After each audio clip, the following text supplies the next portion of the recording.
less so with those dreamly reminders. Mental health is important. Please, if you are experiencing any type of mental distress or unease, seek professional help.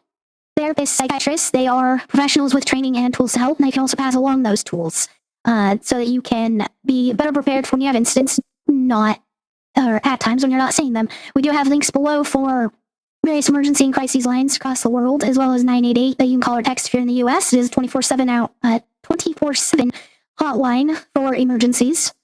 And of course, there are also some charities down there that I really personally support. If you have extra money to throw their way, that would be fantastic. Of course, we also have social media links and our Discord server there. The Discord server is a community Discord. It only has a small optional section for Dungeons and Dragons specifically. Love to have y'all there. Of course, the best way to support us would just be to hit that follow button if you haven't yet, or if you're over on YouTube, hit the subscribe and tell your friends. I did get a new computer ordered that allegedly is going to be in tomorrow, so we'll see if the streams get any smoother or better, since this computer should be a massive improvement over what I have. With all that said, welcome back. Tonight is the Highroad of Maluviette, a 5e fantasy campaign. It is the first of 4 20-level adventures that we hope to get through as part of the Forgotten Diety story. Our heroes are traveling the 1,900-mile stretch of road to clear it out and make it usable again as a merchant route between 2 of the major countries in the world. It is filled with kind of normal standard dangers you'd expect in a wilderness setting, as well as purple crystals that mutate mind and body, known as torment fragments, and they also have to contend with the fact that player and character share a body, and all of their unresolved backstories are coming back to bite them in the ass.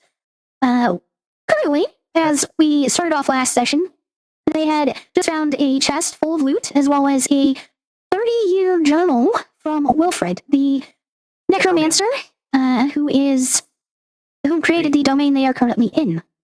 As they looked through, they learned various things, such as he had originally been very much against the Forgotten One returning, but over the last couple of years, he devolved? Is that the correct word?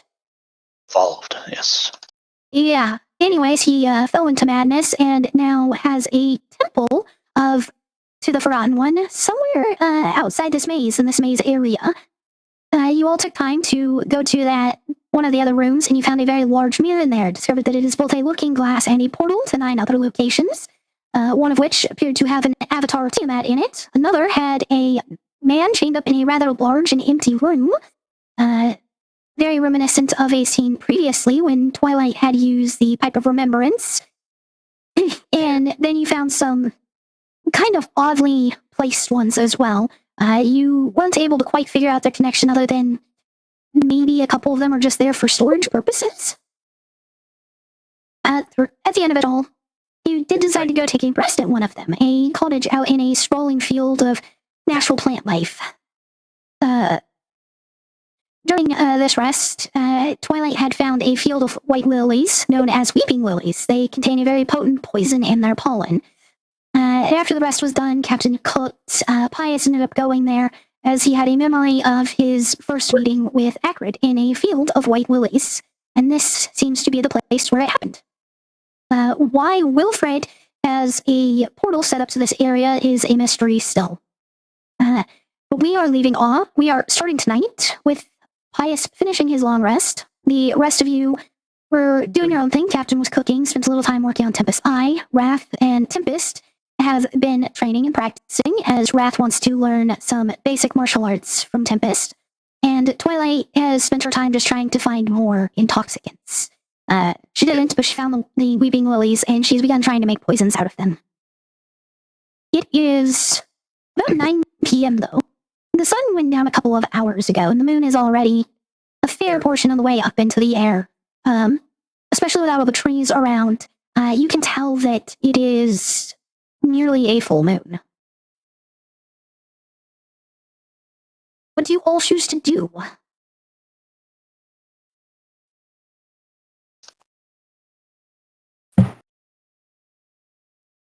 Thank you for the practice, Tempest. So be sure to keep what you've taught me in mind. I think I'll spend the rest of my evening studying this journal to see if we can learn anything else about how to traverse the hellscape that he seemed to call home. Yeah, no, that's that's fine. I gotta take a break anyway. I'm gonna just go lay over here. Alright, Beth, go ahead and give me an insight check to see. You'll have time enough to gather a lot of more important information, but do me the insight to see just how much you get. 13. 13. Okay. Captain, real quick, what are you doing? Dinner has been finished and the such, and it is late. And it looks like Wrath is going to spend time on the journal, not quite ready to actually go back into the hellscape of Wilfred's lair. And Flowers is just going to, I don't know. He's doing the eye, right? Yes, he was working on the eye. And there is still, if it'll load, I can tell you how many hours it was on it. Okay. You have 7 hours left on it.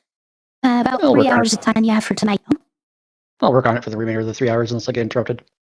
Okay. And Twilight, are you going to continue working on those poisons? Yeah, definitely. Okay. So what exactly, am I doing with poisons? You're trying to craft the poisons into vials you can use with your tiger claws. Oh, okay. You've managed to make 1 vial so far. Okay. Go ahead and give me an intelligence check. Just a D20 plus intelligence modifier. So, Brad, you're able to go through, and you at least get an idea of what all the different parts of his lair entail. The dragon, the Draco Lich did give you accurate information that there are 6 separate areas. There's the tower, the cells where you found him and those other creatures is another. There's the undead army barracks where you killed the zombie horse and chased down that invisible magic orb to this area from. You found the treasure, of course, in the undead army barracks, but you definitely left some undead there still and haven't explored the full area. There's this area, which is the maze. It has, of course, the maze. You are able to gather the information on kind of where that Forgotten Diety temple is to the northwest. That number 2 on the map is a library where he has all his stuff hidden. And then the area off to the east is where he kind of keeps excess equipment from his experiments. You guys already kind of got this information on the maze area at least. But you find a little bit more on the mirror itself. The 2 ones that were kind of just hidden in caverns, those are there for storage. You do get confirmation about that. As for the other ones, the 2 that are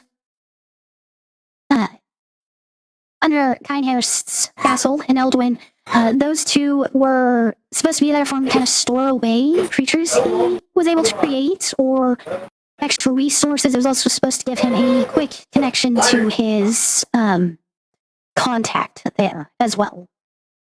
As for the cottage, though, he had happened upon it when he was there looking into Highroad and finding the book and everything. And he chose to set up there because even though it's not terribly close to Highroad's lair, Highroad had a connection to this area and would often visit the cottage. So from time to time, he would go there to see if he could possibly find something he hadn't before relating to Highroad and what he'd been doing.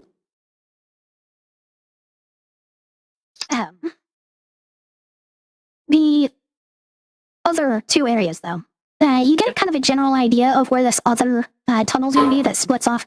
The other tunnel is. The other one leads to a set of more naturally formed caverns where he may have hidden some loot, but it's mostly where he was keeping bodies and a few particular undead experiments of his. You can't get a lot of details on what's there, but you do gather that there is a sphinx in that particular section. The tunnel you're in, where it branched off, the other direction goes to an old set of catacombs, though. He implies that there used to be a town here and that they kept their dead there, and that is why he set up base in this area. It's because the catacombs gave him access to a lot of bodies. As for what's there, what you can kind of pick up is that there's a major burial chamber as well as the chamber that used to belong to the groundskeeper. But he also has a temple in there dedicated to Verity, the goddess of death.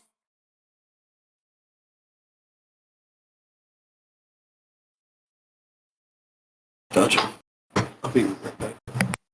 Okay.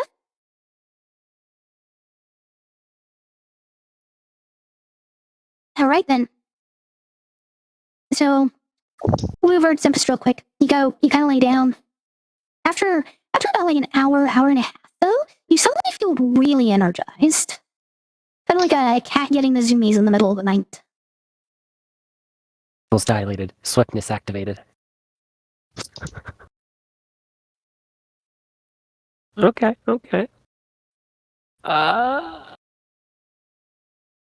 Bucket, there's still time to kill, isn't there? Yeah, you got like an hour and a half until normal bedtime. Oh, gotta get out of my system. I'm gonna start whirling around the camp area.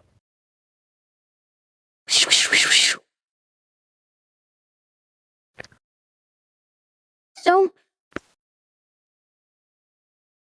Twilight, Yes. you spent the 3 hours, and I'm adjusting it on your character sheet for you. Good. 'Cause, You managed to make a second vial, but it takes you a full 3 hours to do so, and you end up using up another 4 pounds of the lily before you manage to get it crafted. You poorly handle the material. You end up crushing a lot into the leaves. You can't extract it, and just in general fail to purify it for the sake of a vial. Okay, so basically, I only made one that was actually really good, and then the rest was just, Yeah. and the one that I just made was just kind of like a mistake. Pretty much. I wouldn't say the one you made is a mistake. You successfully made one. Okay. So now you It's have just not 2 a- actual vials of it. No. Okay. With the first Okay, one, we're you good. only used a couple pounds of the weeping lily. With this one, you used 4 pounds of the weeping lily. Damn. You just fucked up a lot of the plants attempting to make this. So you only got 1 Got it. vial that was good out of it. So now you have 2 vials that are good, and you're down to only 4 pounds of the weeping lily. Quick question out of game. Why am I making this and not Captain? Because he's the one that knows, or is this something? He's not an But that- alchemist. He's not really Okay. that much better at doing it than you. He was able to give you the basics of how to do it. Oh, okay. Got it. And then how much do I have left? You still have 4 pounds of the weeping lily, and you have 2 vials of the weeping lily poison. I'm gonna try to do another one. You Use the rest. would have to give up sleep for that. Okay, then I'll just take a long rest. Or, how much time do I have? None. It is sleep I time don't have. Okay. when you get alright. that done.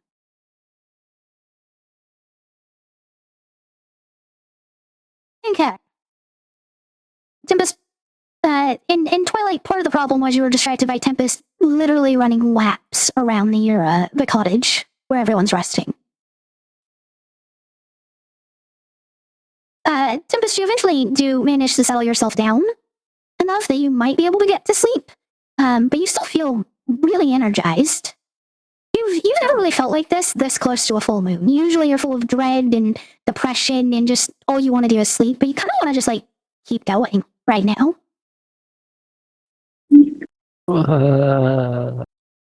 I can't sleep. I can't settle.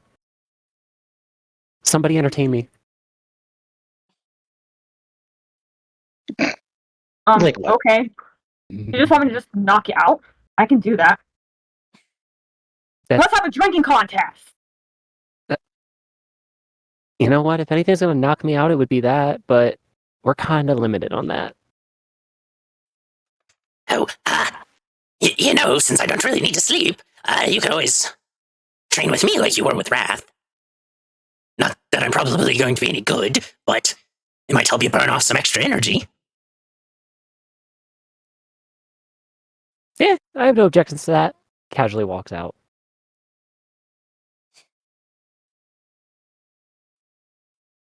Alrighty. So, you do end up spending the whole night. You just had not yet to sleep. So you spend kind of the whole night with him, going back and forth. You're also not sure how the hell the hermit ended up here, seeing as he never went into the cave with you. So there's no reason he should have been able to go through that meal. I don't even ask questions anymore.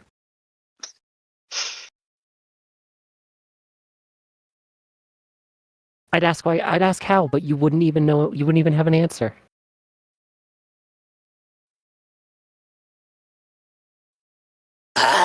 Ask how what? How are you here? Oh, I'm not See, that's what? Oh, I'm just a hallucination. That's all.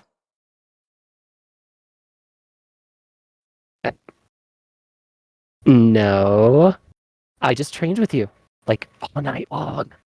No, not really. In fact, when you, actually do meet back up with me, if you bring this up, I'll probably be pretty confused. Concerned. Not gonna dig too much deeper. What do you mean you don't? We're not gonna remember.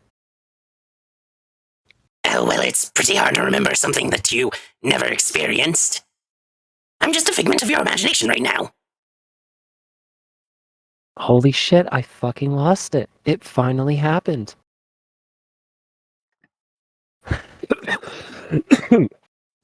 Whoops. Oh my gosh. I gotta go tell everyone. I've gone insane. Yeah, no, totally. I wish I We could all sleep hear right now. this? No, you do not. Okay.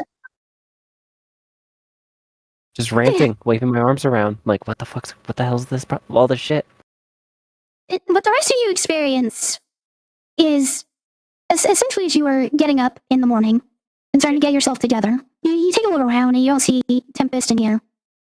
And you look outside and you see her just kind of stand up in it and then just like walk inside. She seems completely out of it, as if she's sleepwalking.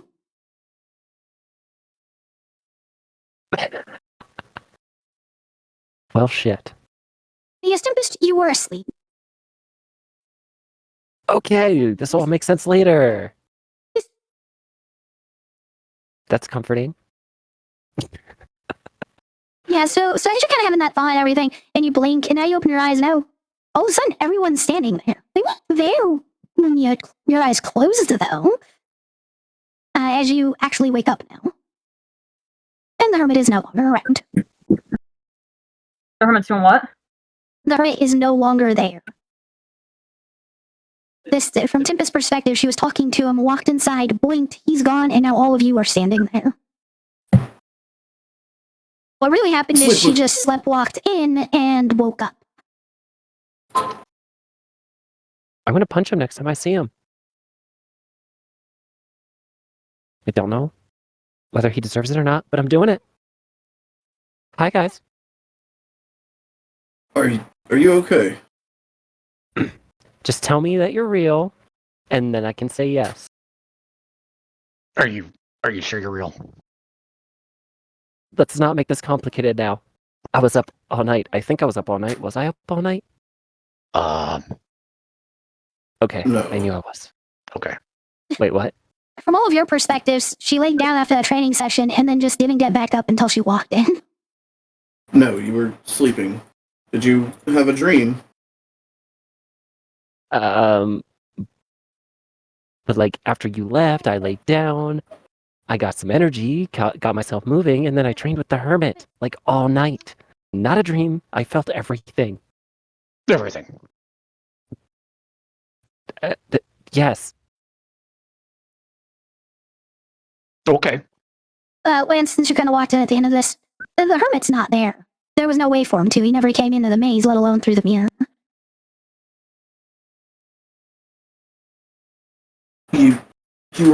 You obviously had some kind of fever dream. I just start staring off into the void, just like someone does when they start like thinking numbers and all that shit.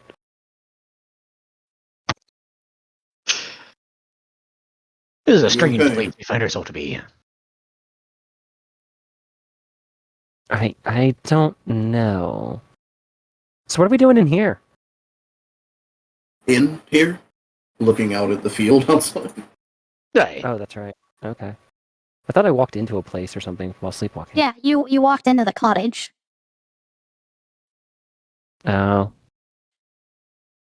Okay. Yes, I kind of assumed that everyone else slept in the cottage. Wrath would not have. Alright, well, everyone still would have gathered as they were waking up, so. Yeah. You're all kind of at least right there. Whether you're inside or outside, you're all kind of around the door. And it is morning. You all got your night's rest.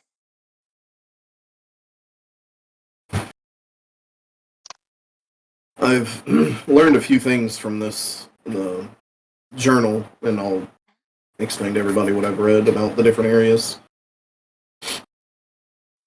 I'm not sure. You never saw where that orb went once we followed it into the maze, did you? No, it kind of just disappeared. If I remember correctly.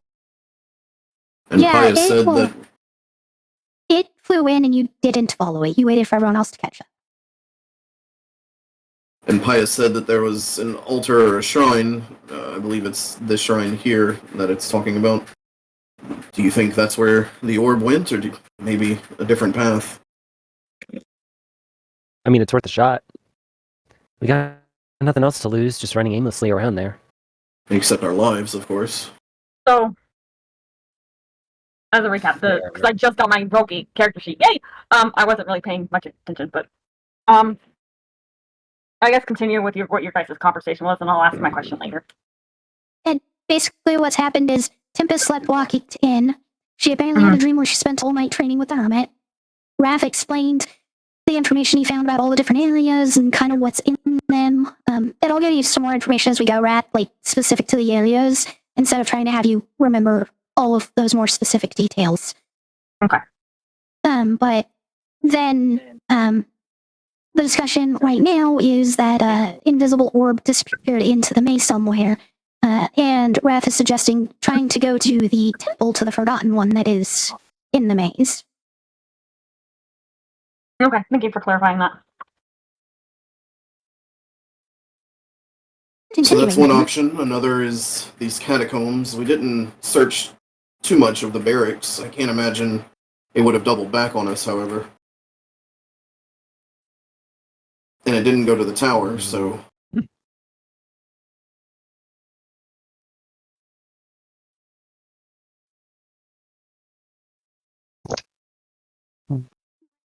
Do we want to go to the routes I took in those catacombs? Maybe there was something I missed.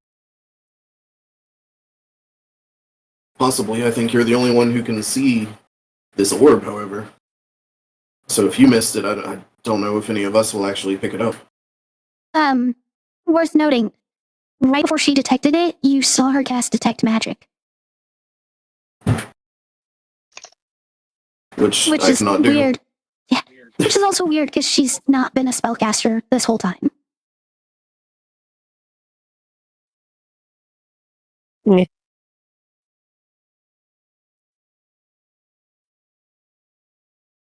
So we have options. I do have Stares at options. the other people. Yes, we always have options. So pick option. You're an option.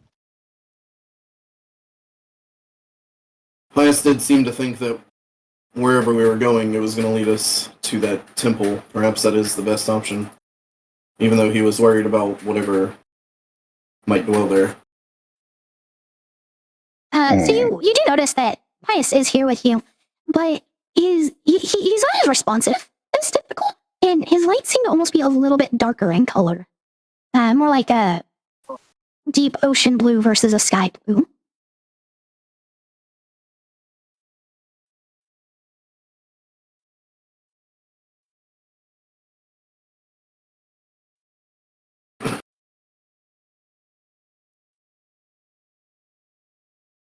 Well, what do y'all think? Does anyone need more rest before we continue, or?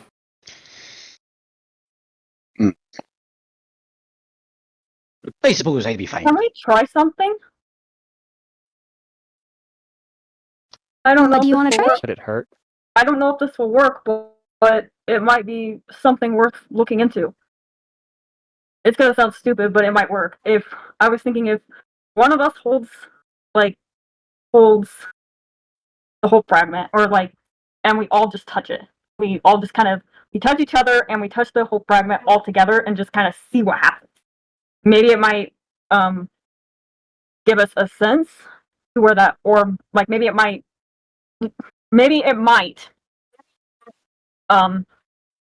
I think you're suggesting a divining rod, so to speak. yeah, kind of it will kind of it will kind of go up, and it will kind of, when I don't know what I'm trying. It's like a fountain of light. That's what I'm thinking it might do if we all join forces and we touch each other, and as we touch the hope fragment and see what just kind of happens. You want to do it here? We would point back to the mirror if it did work, I believe. Yeah, we could do that too. But I was just thinking if we can just, because we're stronger as a team. We're stronger as one. I think your suggestion is to go back through the mirror and then do it. Yeah, we can do that too. What do you guys think? I'm just trying to understand. You want to do it? What is your? You want to do it here, or you want to do it on the other side? I don't care where we do it, just as long as we do it.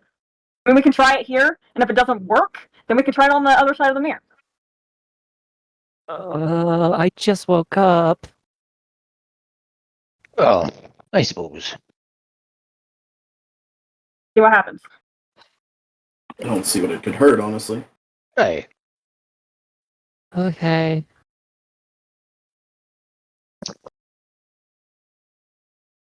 No, I don't think Twilight has a hope fragment. Actually, I do. Because I got mine back when I went back into the little portal thing. That's right. You do have a hope fragment. Mm-hmm. So when you pull it out, because unlike the torment fragments, you're not as worried about touching them directly. Mm-hmm. The kind of warm feelings you get off of it, it's not just cut small, like it's there and it makes you feel a little hopeful. You feel this overwhelming sense of joy, like blissful euphoria when you touch it this time. And all of you can see that it is shining brighter than you've seen any of the hope fragments shine so far. And is the brightness? Is it going straight up? So It's how just, I would want to imagine you're just holding an open flame. It's bright in every direction. It's just brighter than it normally is. Normally it's a soft glow, but right now, if you were in the dark, you think it would actually illuminate a fairly large area. Because you can see this light coming off of it even in the daytime right now. In this cottage on another continent.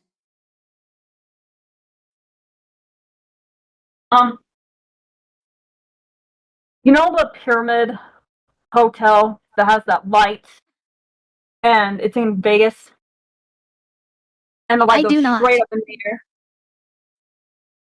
Oh, no, I do know what you're talking about. Yeah, that I was wondering, is that the kind of light? Because I was wondering if the hope fragment does it do that light thing?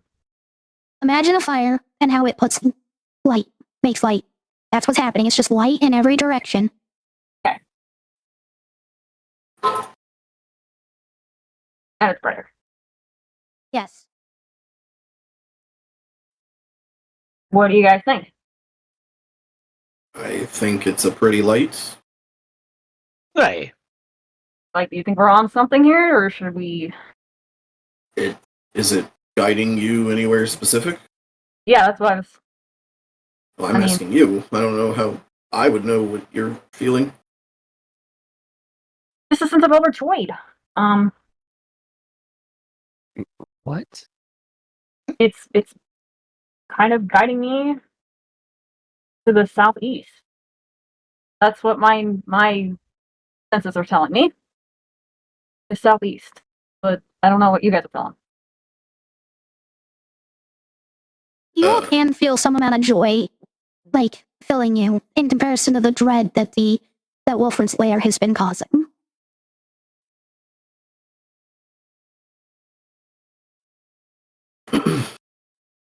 I feel invigorated. I don't know if I would say it's pulling me in any specific direction. Hey.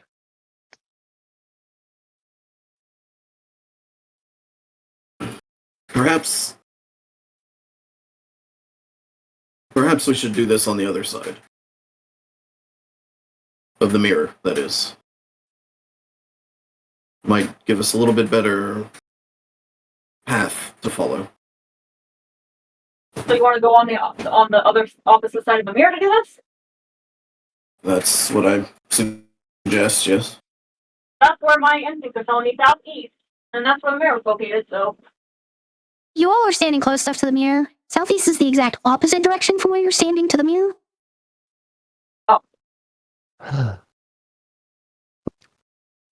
This is why you don't navigate. Yeah, Southeast just seems to be completely away from the mirror, Wilfred's lair, this cottage. It just seems like an escape from all your problems if you were to go southeast.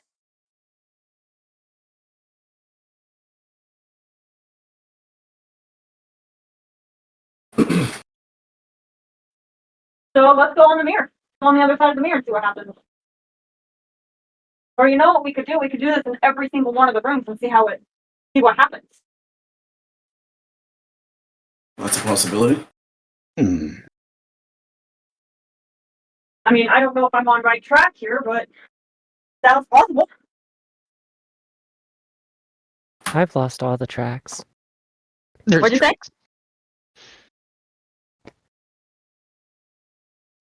I've lost all the tracks. So it sounds like going through the mirror is currently just the first step to whatever you're doing. Whether it's going to the other rooms or not. As you all head through the mirror, after having this night out here in the cottage, and that kind of weight off your shoulders being lifted a bit, you can feel the overwhelming pressure of the dark, of the vile energy in the area when you walk back through. And as Twilight steps there, still holding the hope fragment, you see the light immediately get repressed back down to what you're used to seeing it as. And the kind of feeling of joy you were feeling from it also becomes suppressed. Let's all touch it and see what happens. Because we were all touching it and we were all touching each other. And maybe that's why it got repressed.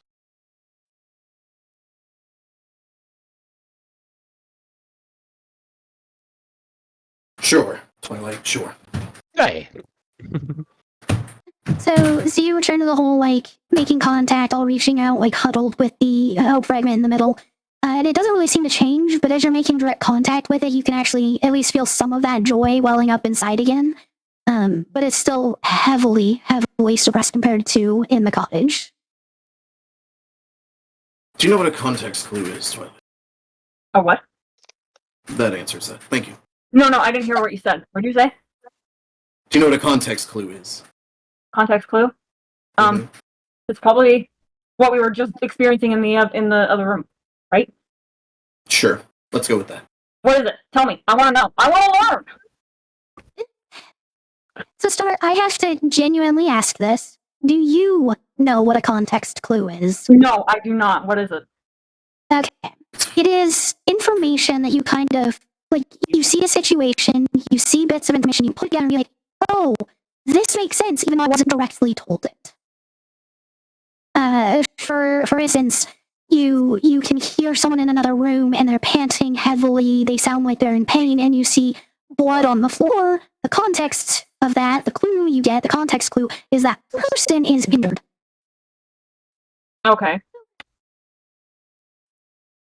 We've felt that there was something hanging over the Highroad, unsure of what it is.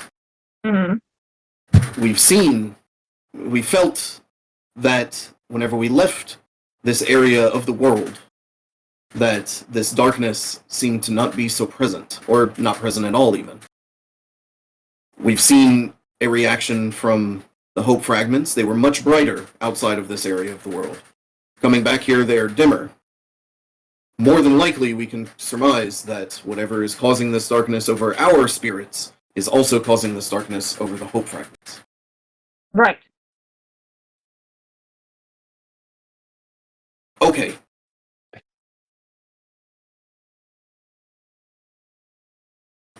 Well, shall we continue then? Do you think that we were onto something with the whole fragment, or am I just trying to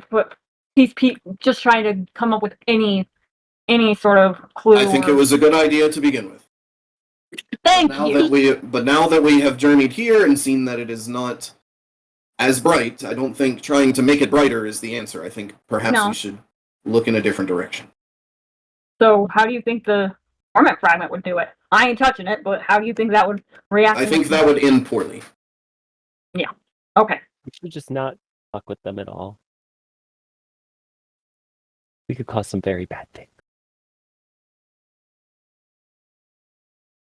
All right. So which way do you all want to head? Do you want to head to a different area completely, where like the catacombs or back to the undead barracks or even to that other tunnel?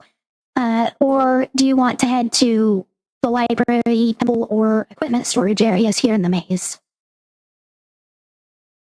What does everyone think? Do we still want to check out the rest of the catacombs? Make sure I there's kind of like the nothing library idea. hidden? Well, we haven't gone to the catacombs yet, unless you're talking about this area that we're in currently. I'm getting confused. Maze, catacombs, like... The catacombs are a separate area. Oh, okay. Would be better in getting us forward. We haven't gone there yet. It is something we could check out. You know what, forget it. I'm down with whatever. As long as there's something I can kill at this point.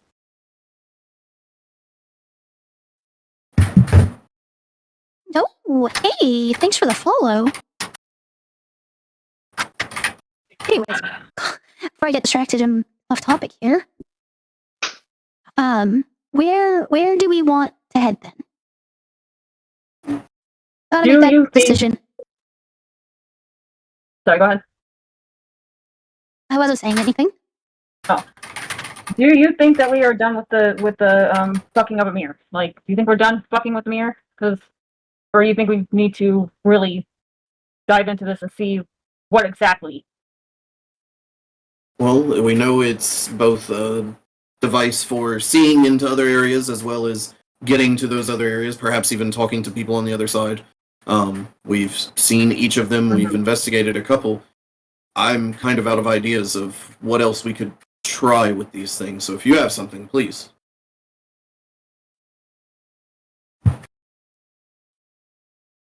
I think, because we can move the mirrors out of the room. We can... This is a very heavy mirror. It is very large. It is twice as tall as you. Right. But... I'm not lugging this around. I'll put it that way. That's what Pius is for. He can... Pius is not lugging this around either. I'm calling that right now. Okay. I could do so, but I'd rather not. The maze is a very long journey. Hey!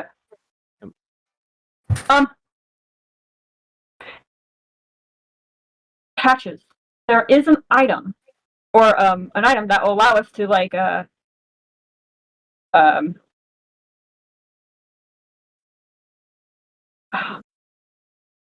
of, it will carry the items that we can't carry ourselves. What is that called? Please try and Levitation. Yeah, levitation. There is a spell we can, or something that's levitation. Yes, please try and call him. Yes, please try and call him. Okay, let's go into the other room where we felt that happy joy, because that's where he would be. And She's let's do that. suggesting going back to the cottage, away from this area to try it. That might be a good idea. Yeah, think? Yay, I'm onto something. Yay! I'll wait here. Okay. It should only take you a moment. So, when Twilight heads back to the mirror in this attempt, like, on your side in Wilfred's lair, Crow kind of, he stayed there, throughout your rest and everything, and he very jokingly speaks. You know, she is gotta be a lot of fun to be around at a party. Maybe not so much when you're delving dungeons, though. We have large backpacks. Yeah, they're big enough to fit a body. In fact, we have a body bag. Don't forget Barrel. For anything. So, those would definitely come in handy. Not everyone is the best at everything. We all have to have our own shortcomings. Yeah, you're right. I'm talking ill of her, and it's not like I'm not without my faults. There are lessons we can all learn, Crow. I'm a bit blunt when it comes to teaching, and that just comes from the way I was taught. There wasn't time to gently parent anyone on the open seas when the storm was threatening to turn your ship overboard. So, I believe that no matter how much you learn, there's always more out there. I bet even the gods have plenty they could learn. wise advice. So it does strike you. Bias isn't speaking like he normally does. His accent is different, and it is a little odd to hear him point out that the gods themselves have faults and room to grow.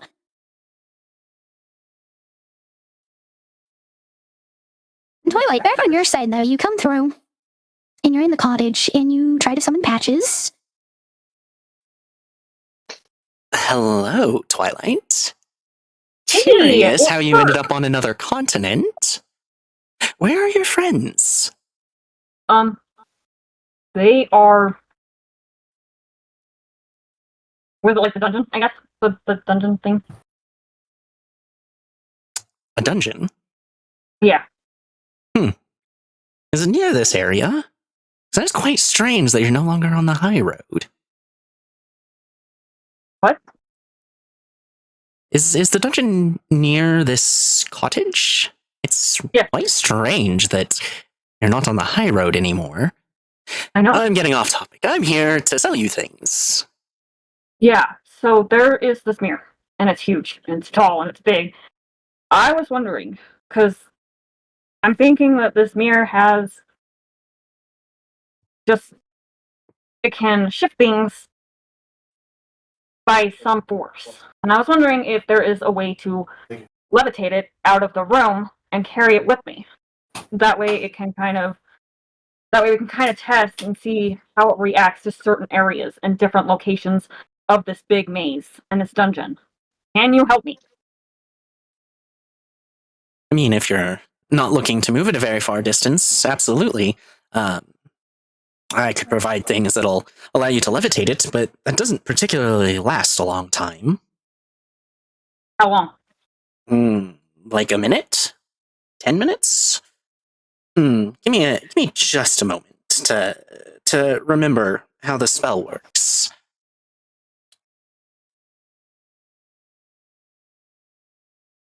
Yes, it lasts for about 10 minutes.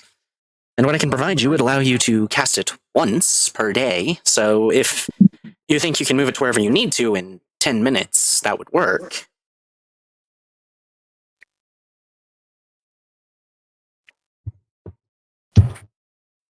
What if, as a group, we all got one together?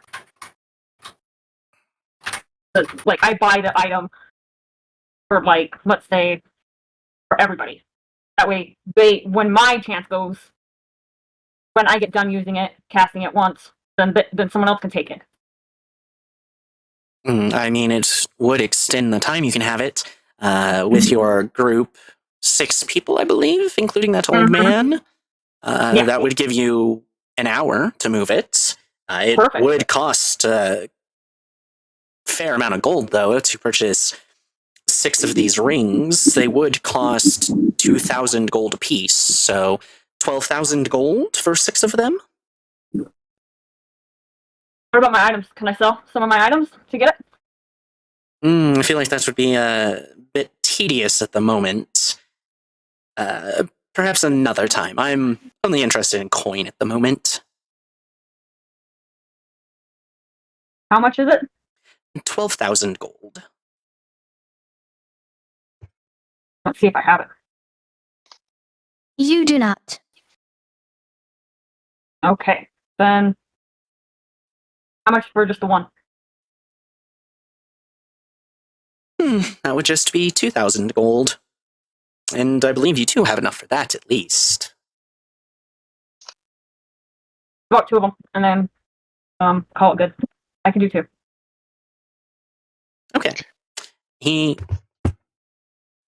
does the normal, like, reaching under an imaginary desk and comes back up and is holding 2 rings in his hand as he extends them out to you.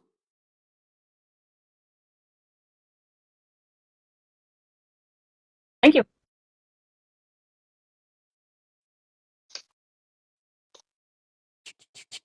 Sorry, I'm trying to get the math right on your character sheet here. Okay. There we go. We got 2,000 or 4,000 gold worth of money removed. Okay. Now you have 2 rings of levitation. Does not require attunement, and it allows you to cast the spell once per day, each of them. Okay, and then I step back in. Alrighty. She comes back through around the time that you're kind of finishing up that little back and forth with Pius and Crow, and she is holding 2 rings. Apparently, I found patches. Well done. So, we can now levitate this without even carrying it. But we got 10 minutes. I got 2 rings, and I can cast it once. Somebody else can cast it to get it levitated. Unless if you guys want a couple more rings, I need more money. What do you think? So you No, know that just getting from like one side of the maze to the other is going to take like 3 hours.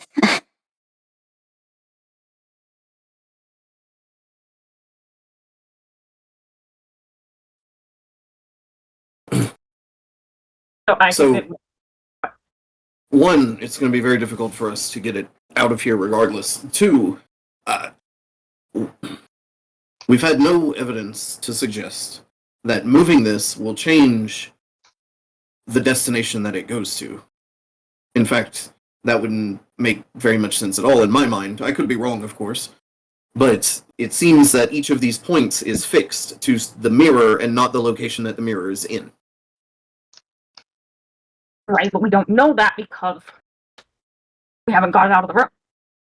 You have taken it out of 5 all the way over to 7, and it was still connected to the same points when you did that. Oh, yeah.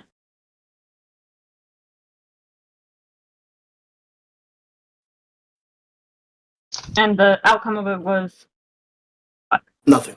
Nothing changed. nothing. Oh, I thought it did. No.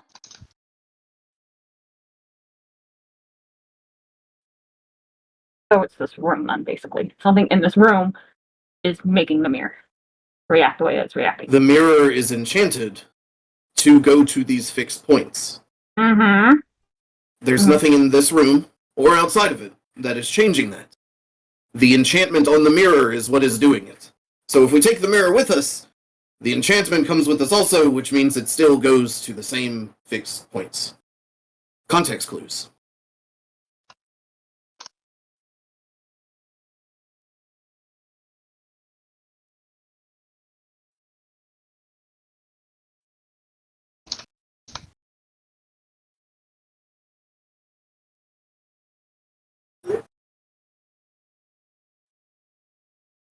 But you've already bought the rings, so begin your levitation whenever we decide which direction we are heading, and we will take the mirror as far as we can towards that point.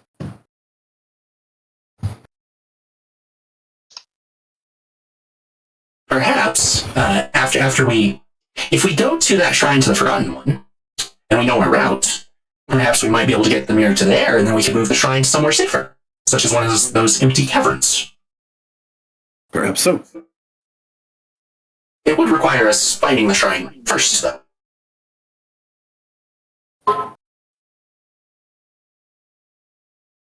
Well, we could bring the mirror as far as we can through the labyrinth, and with your acute sense of direction, Star, Yes. we would be able to find our way back to it, which would at least save us the time of getting it to that point. We can use it for a portal, basically. We could use it if we needed a place to go rest. Mm-hmm. Out of game. Was there 2 mirrors in the from last time? Did we find 2 mirrors? Was that the case? No, it's one mirror here, and when you go through it, you end up at the mirror it's connected to in a different area. There are 10 mirrors total. This one, and one at each of those 9 areas, which are scattered around the world.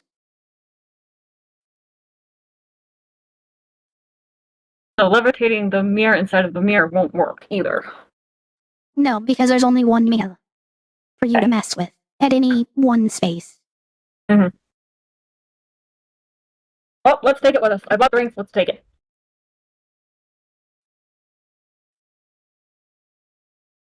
Okay. So let's Alright. decide which direction we're heading first, and then you can levitate your mirror, and we shall push it along with us for as long as we can. All in favor of the shrine, raise your hand, and Wrath will raise his hand. Captain Flowers raises his hand. Pius raises his hand as well. Very enthusiastically, in fact. I guess we're all voted, Tempest. So let's go. What? Tempest was not voted. She voted yes, along with everyone Oh. else. Okay, then. I didn't really have a say so where we go. Let's go to the shrine. You have a vote. Do you have a reason why you don't want to go there? No, I was just hearing other options. Like I didn't quite grasp. I heard the shrine and the library. There is the library, the shrine, the catacombs. There is another section where he seemed to dump extra products from his experiments. I believe that is to the east of the labyrinth, if I'm not mistaken. Mhm. Still, once again, we'd have to go through the labyrinth to get there. Yeah. Do any of those... Well, it really doesn't matter. But anyhow, let's go to the shrine because everybody else said shrine. So Okay. Well, if you'd like to cast your levitation spell, then we can be off. okay, let's do it. Alrighty. Are we doing group survival to get through, or are we letting one person just lead the way? So we know... Hold on, let me flip this map again. So the direction we came through, from the top right, we went to the center and then straight towards this area, right? So we kind of cut it in half. Yeah, more or less. Twilight, could you get us back towards the center of this labyrinth, about halfway in, and then we can determine from there which way to go? You have a pretty good memory for these things, yes? Yes, I do. Perfect. Okay. So as you begin traveling again, upward,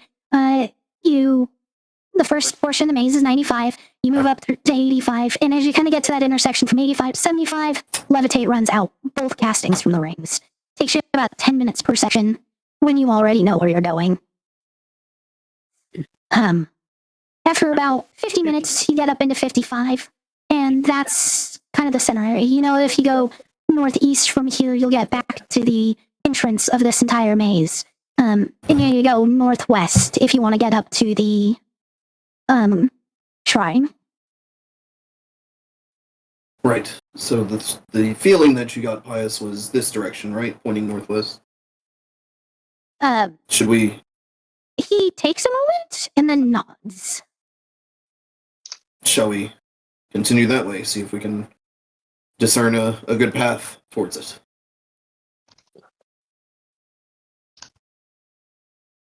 Pius nods in agreement. How about everybody else? Before we continue our journey, I'm gonna switch out one of my spells. Screeching on to a halt. So that would have happened at the end of the long rest. So it's already done. This is an out-of-game pause. Oh. So I What can't change spell out. are Okay. you? What spell do you want to put in? It's 4th and 5th, right? You can choose any spell between 1st and 5th. You have to take one off the list to put one in. Okay. Which spell do you want to add? I'll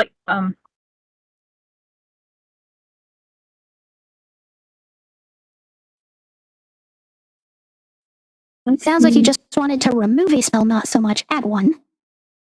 Okay, we'll move on from there. If Star comes up with a spell that she actually wants, we'll go back to that. Sorry, I'm reading them. So Okay. So Right, we're going everybody's- northwest. Spread out a little bit, and let's see if we can find a path that way. Hey, Winter and Bloom, and I want to remove the good berry, You want to remove Good Berry. Okay. and then the Winter and Bloom. And add Wither and Bloom. Yep. Okay. All right. Everybody give me a survival check then. Are we doing this as a group? Yes. 22. Give me just a second. I 3. forgot to open my stuff. How dare I? Oh. Irredeemable.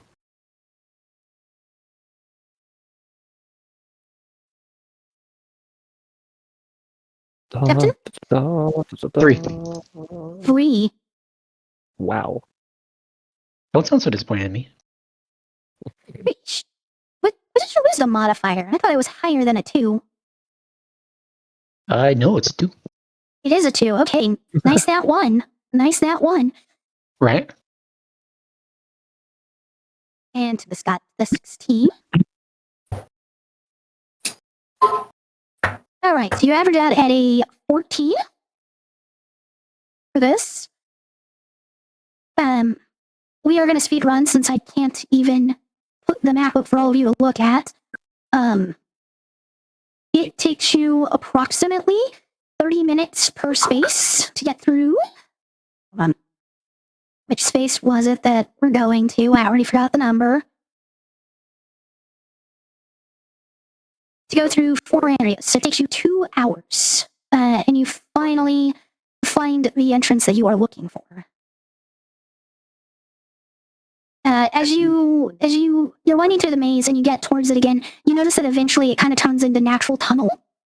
And when you finally come to this open space where you know that you're no longer in the maze, you can feel that presence full force. There's nothing holding it back, and I need everyone to roll a wisdom save.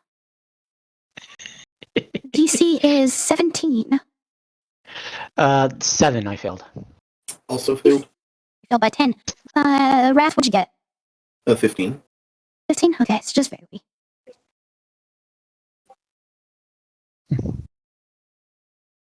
$27. Twilight, are you rolling lucky?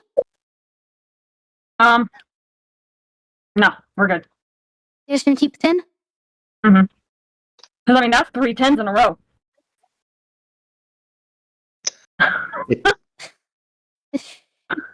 So, Captain, you can buy 10 or more. This is a new permanent madness for you to deal with. Okay. And I think a really fun one is that you hate vegetables. Like, you think that vegetables will cause your stomach lining to wear and cause you to no longer be able to eat food you enjoy. But you have a weird hyperfixation that vegetables will actually hurt you if you eat them. As a chef, that hurts me. Okay. Yes. Thank God it's not fruit. And Twilight, having failed by 5 or more, you would have a long-term madness, so I'm going to roll a d10 for how long it lasts. 10. For the next 10 minutes, everything Twilight says comes out in reverse, from the last letter to the first letter, for the next 10 minutes. Oh, so just normal gibberish then. Yeah, normal. And Wrath, as you step through this threshold and you feel the madness, the way the madness hit you, you just go blind for the next, 60 seconds. I can't see. Tempest, come here. And he'll hold out his hand to try and grab somebody's shoulder. Come here. Right here. Thank you. Bluff. There you are. Thank you. Oh, sorry. Nope. Shoulder. Got it. Vegetables are evil Easy now. mess. Where are we? What did we walk into? Can anyone see? As you pass the threshold and you can kind of see, you notice that the walls are lined with not crystals, but orbs of glass that are giving off purple light. And in the center is a statue that stands about 20 feet high. It's about 5 to 8 feet wide. And it's a humanoid figure, but it seems to have all of its limbs and parts made out of very phallic tentacles.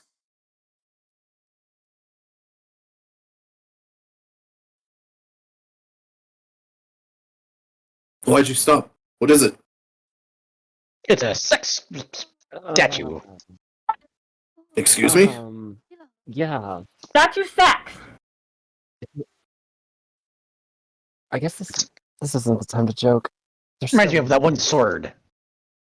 But just multiple times and on a statue. It's like a factory. You know what, Wrath? You're lucky. You don't want to see. Smells like eggplants. From what you're telling me, I think you're right. I don't suppose anyone has any knowledge on what the hell this is? I've never seen anything like Let's this see. before. Yeah, those of you that can see have never seen anything like this before. Is there any, like, name plating or anything like that? In fact, there's no type of table, there's no altar, there is only this statue. And Wrath, without your eyesight, you're much more aware of the song of music that is song of music, song of magic that's kind of always present in the air. And you feel a divine presence within this madness. Coming to about the end of the minute, your vision starts to clear, and as you blink, and it comes into focus, you very much have seen this before. It is that same powerful presence in the void that you've encountered, like when Comprehend Languages was cast, or when you identified the duck wand. Wraths, as his vision comes back and he sees this and he's still listening to the song, his claw it doesn't cause any damage, but it does kind of dig into your shoulder a little bit, Tempest. Yeah. I'm so sorry. Correct. We've encountered this before. This? This. I think we'd remember seeing this. This is what was in the void. To rephrase what I said, so Wrath, it's you, Nick, and Pius that have seen this. I've seen this. I'm sorry, I misspoke. I've seen this before. It's what was in the void. This is the source of the chaos magic, the torment fragments. I, like, hold up my wrist. I look at that one and my necklace. Look back at the statue. As you do, you feel like the presence centered on this statue is willing to give you answers.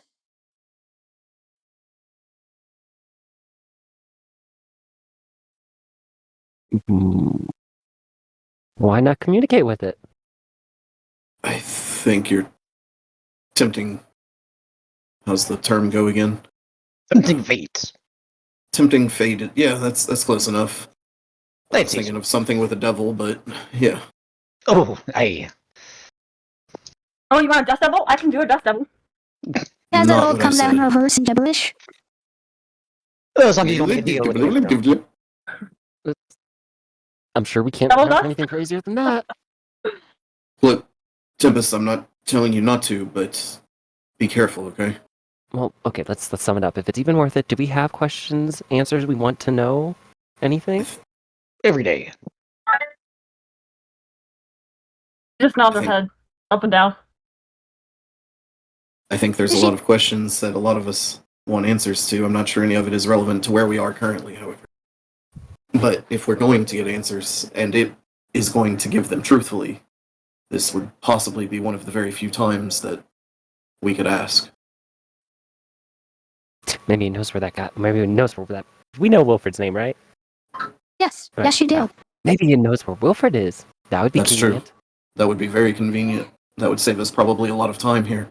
It could also be too convenient. It could. I already like the convenience. But also, we're looking for Kids. one of your family as well. We're not sure exactly where they are currently. What was their name again? Are we looking for what? So there's Raven that Crow was unable to contact, and then there's the Volivia that you know Volivia, you're though. supposed. Yeah, you know you're supposed to be able to find them at the end of this journey, but you don't actually know who they are or where you're going to find them. We could also inquire about the Volivia. Okay, sounds like a plan. I don't hear any objections to this. Also, I'll be right how behind do I you. communicate with this? Touch. You touch the statue. Rat still has his hand on his shoulder. Like, he'll follow you with his hand on your shoulder. Just don't let go. So Wrath, you know that if this is divine presence and you're looking for answers from the divine, you have to pray. answer her question of how do I ask. Have you ever spoken with a deity before, Tempest? I don't think I have. It requires a little bit of faith, a little bit of open-mindedness, and a fully open soul. You'll have to try and commune with it. And as he says this, his hand not on her shoulder is reaching into a pocket where he keeps one of the hope fragments that he has, and he's just gonna grip it tightly. Okay. I go over. Following suit and grab my necklace. All right. How do you state your question as a prayer? Oh God, I need to hear an example. I've never done this before, like ever. Oh yeah, I kind of forgot. You're not exactly the religious type. Well, it's different for everyone.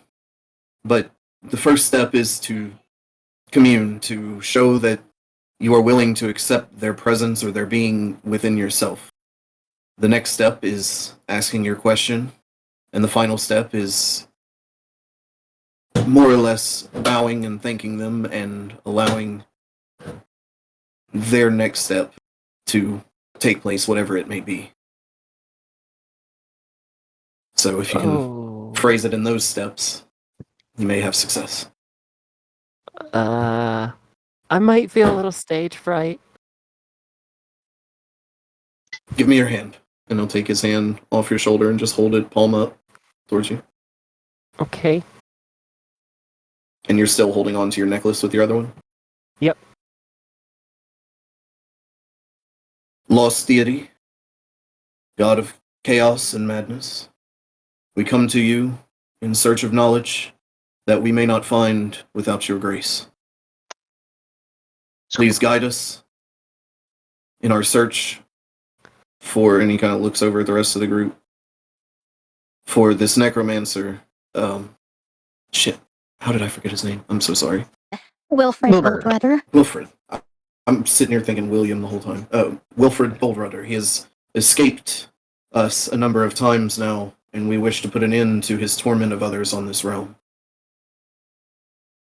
In your name and your presence, we beg you, answers.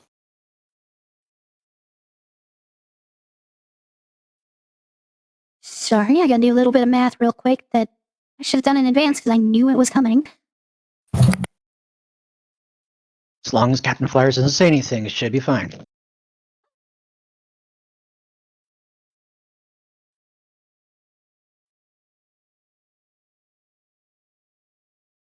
Okay. Wrath, give me a wisdom save with advantage real quick. The DC is only 10.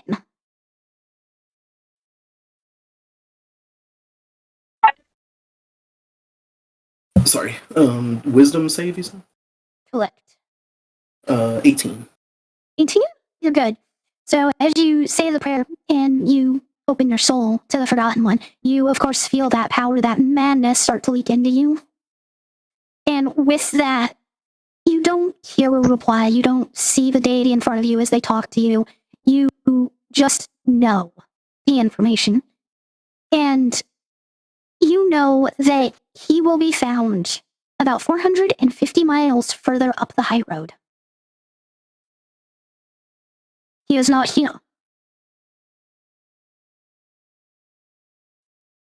He doesn't, and Wrath is speaking aloud, he doesn't appear to be here in this compound anymore. We'll be further along in our journey.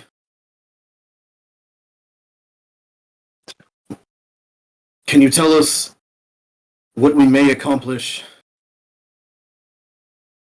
in this place to further our goals? Give me another wisdom save with advantage. Okay. Oh, good first roll. Oh my god, 2 16s plus 5, 21. Alright, you're good. You notice it more this time than you did on the first one.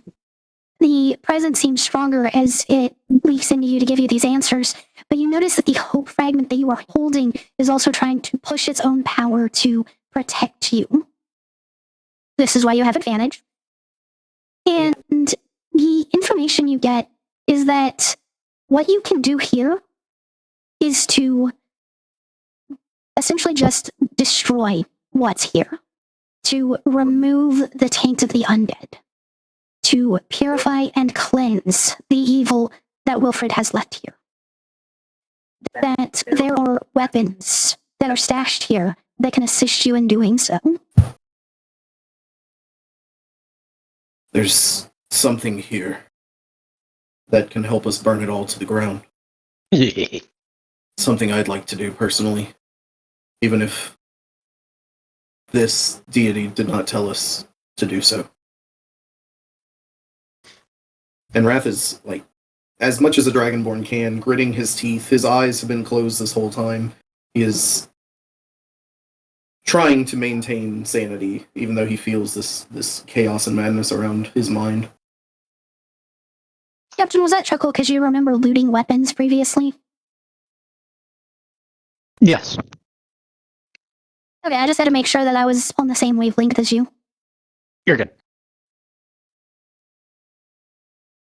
Do we have any other questions?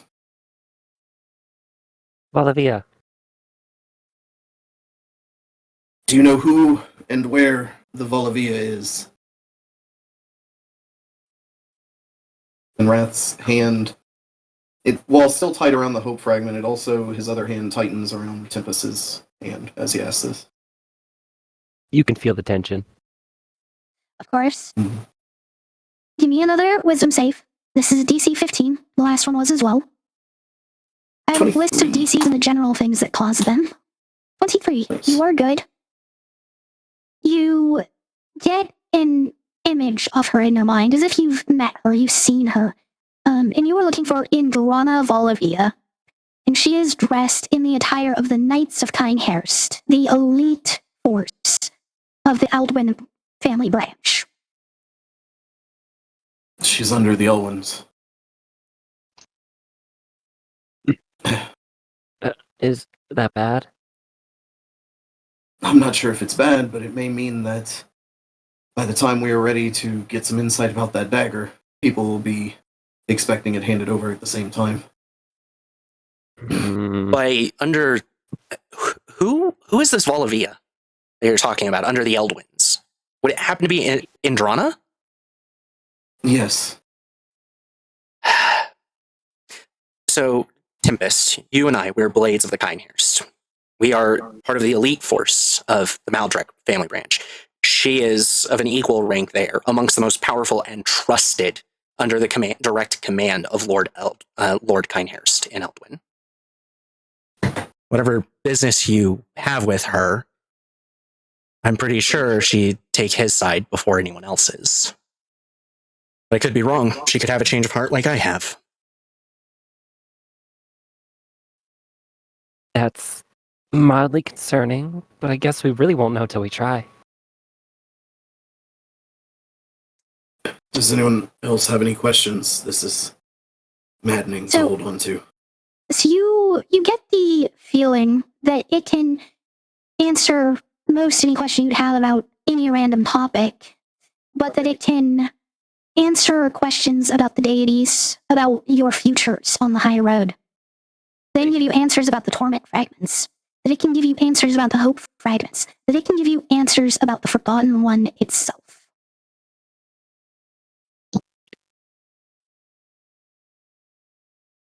And this feeling is purely a feeling of temptation to just continue opening yourself to this power. I'm not sure how much longer I can maintain this. Does anyone else have any questions? Yeah, how do we kill it? What is it? This thing, this Forgotten God. Whatever this damn thing is. I hate it. I hate all gods. What? Don't you talk to me. It's not going to tell us that. It is. It has knowledge, it's going to give it to us.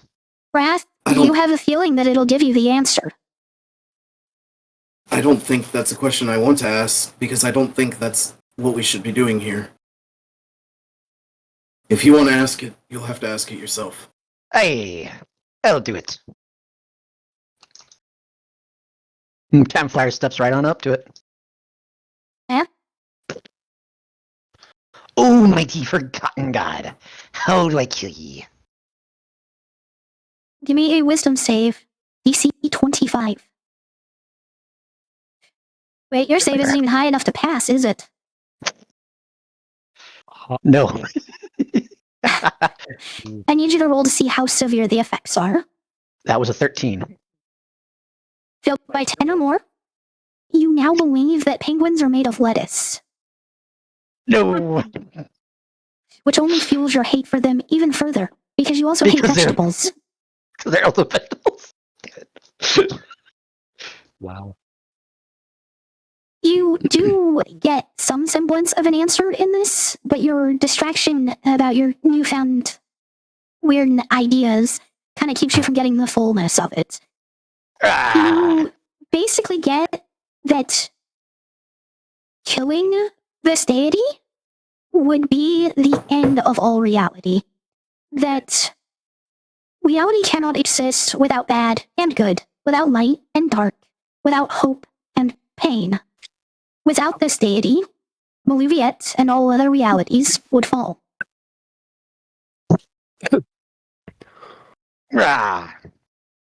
You Oh, goodness. get the idea that if you were to attempt to kill this deity, that the other deities would step in to stop it.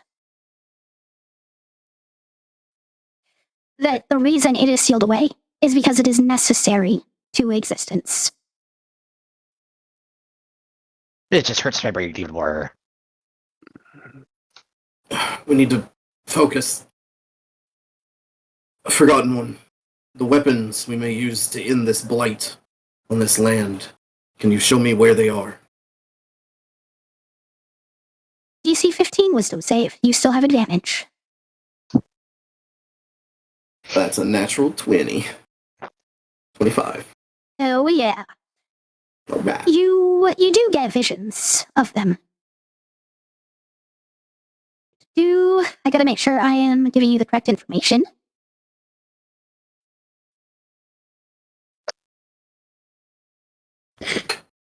You,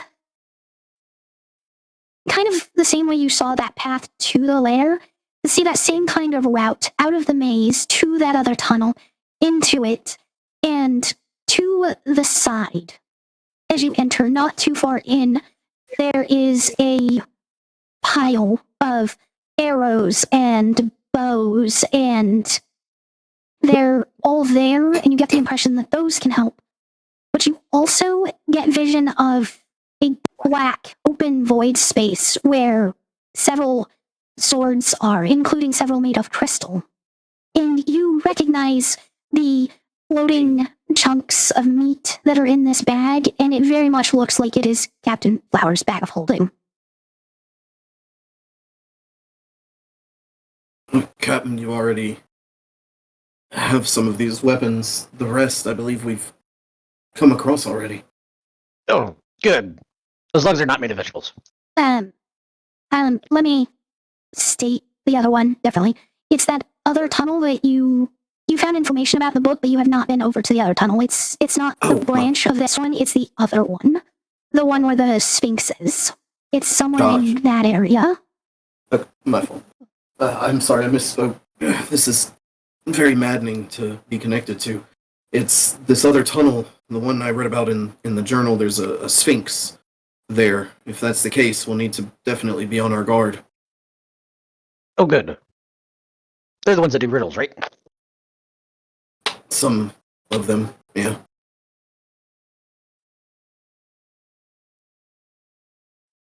Yeah, I'm not taking point on this one. I'll take point if needed. Do we have any more questions before we leave here? No. In the cane Oh, okay. fall. I just blurted out. You just blurted out, can the kind hairs fall? Give me a wisdom save.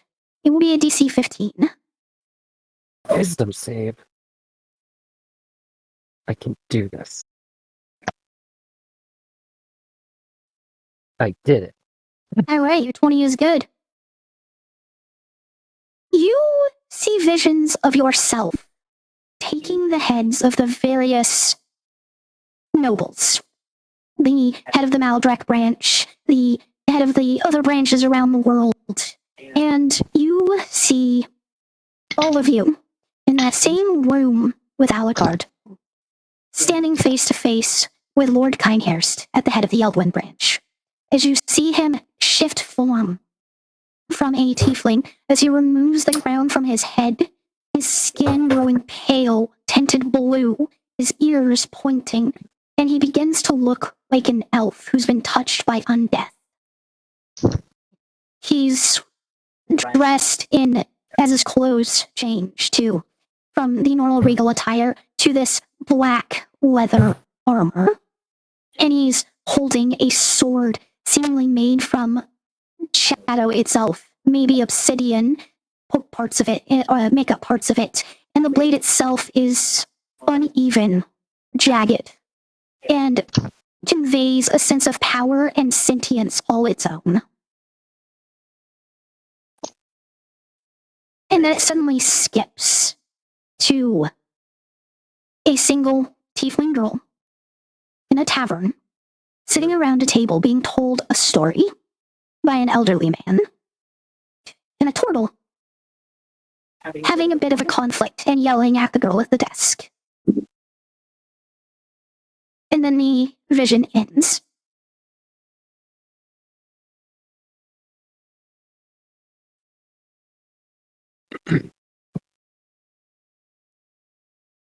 There's a squeeze in your hand or around your hand as Wrath looks I over forgot. to you in concern.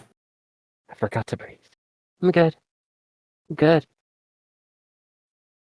Did you see what you wanted to see? You would also know, I just realized I didn't say it. You know that tiefling woman, her name is Rara. Rara Kinehurst.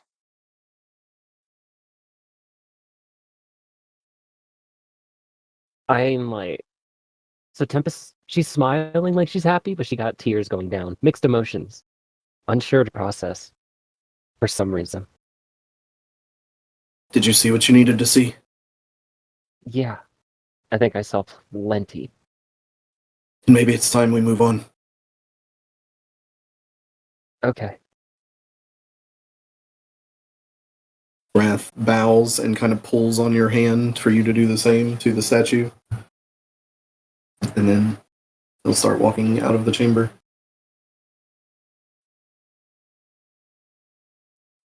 Why is this following behind you?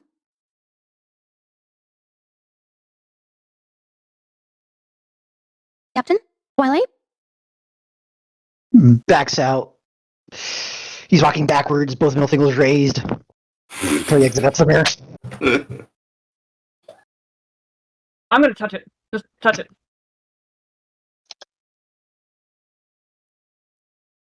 I think you might actually be able to pass this save. It's a DC 30 wisdom. You have to roll a natural 20. I have to roll a natural? Yep, that's the only way you pass is a natural 20, because you have a plus 10. 1d.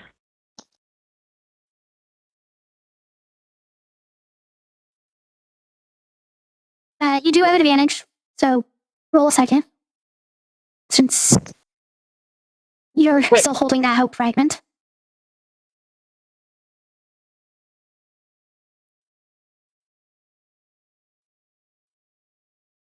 Wanna roll lucky? Sure.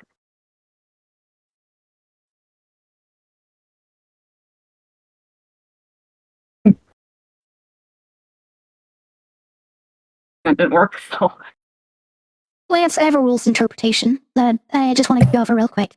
I know other What's up? games, Baldur's Gate 3, and the wording itself's a little ambiguous on lucky. Can she burn additional luckies on the same roll? What would you roll? Because I'm very As a torn about that. as a DM, I don't allow it because it's already big that you give yourself advantage even if you have advantage. Right. That's how I rule it personally. Okay. That's what I'm we'll not go with. Alright. So that makes that 25 your roll. You fail by 5. You go into a catatonic state as you touch it. And in this, you're only going to be unconscious for like 1 minute. But you find yourself standing in the void and looking up at the actual Forgotten One, not a statue. And by comparison, you aren't even as big as an ant by comparison to this deity.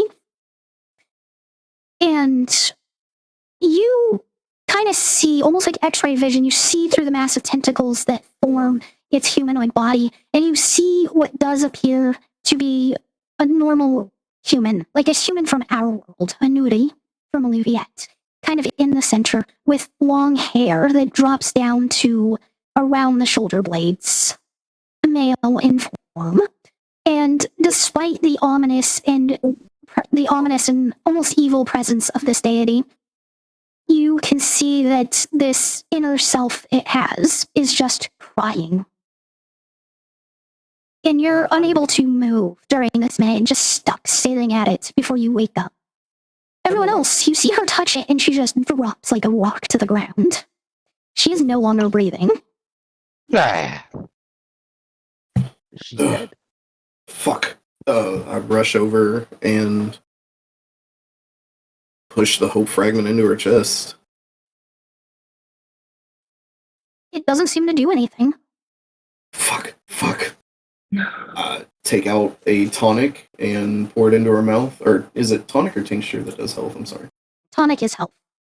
Tonic is health. Okay, I'll take out a tonic and put it in her mouth. Pour it in. Nothing happens. Oh shit. Fuck! Fuck. Can anyone get her up? Help me get her out of here. hey!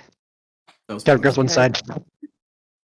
Pius rushes over as well, and you see him like cast Spare the Dying immediately, but it does nothing as well. Fuck. I'll start with Captain's help, getting her like out of the chamber. Trying to get her away from the statue. Alright, Captain, make the strength roll with advantage. Okay. I should get that. Good enough, at least. Highest is going to be 23. 23? Okay, yeah, you the two of you are able to just poof, right up off the ground, and you're able to rush full speed towards the tunnel entrance, past the point where you first got overwhelmed by the feeling. And as you pass that threshold, and it's been roughly a minute since she dropped, her eyes pop open, you see her breathing, and you actually feel her pulse through the parts of her body that you're making contact with, as if she didn't even have a pulse prior to that. Oh my fucking god. I swear to god, if you ever do that again, I'll kill you myself. I'll help. Are you okay? How's my speech? Am I still talking You're backwards? you're still speaking backwards at the moment. Hasn't quite been 10 minutes. Alright. Wow. Wow, comes out correctly. And Bob. Wrath just drops whatever part of her he's holding. Got fires does at the same time. Just your. Poof. Alright, she's fine. Thank god. Everybody gets one.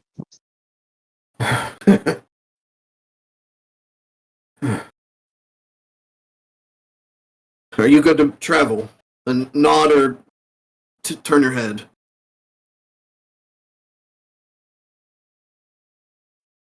Oh. Well, Wow. Yeah, she's Yeah, fine. she's fine. Yeah, She's fine. exactly. she's fine. She just ignored the directions. She's fine.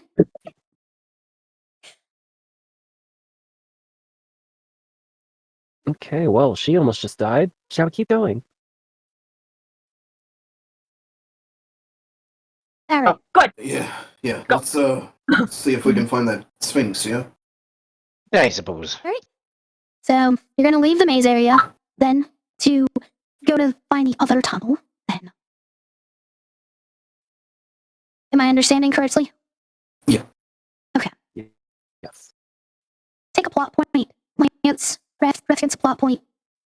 So yeah, basically, as you're making a decision about where you're gonna go and you're out of that field, you kind of feel that madness that had leaked into Tempest kind of wash off towards you because you've been in such close contact with her up to the point of grabbing Twilight and running. And you do get that last, that vision of Lord Kindhair's transforming. And with Lance's knowledge, it has that same first thought, which is why I was asking if you had any thoughts about the description before we went live. Again. Oh, yeah. And you get that thought that of Cass, the Destroyer, Vecna's right-hand man. So take a plot point for that, though. Thank you.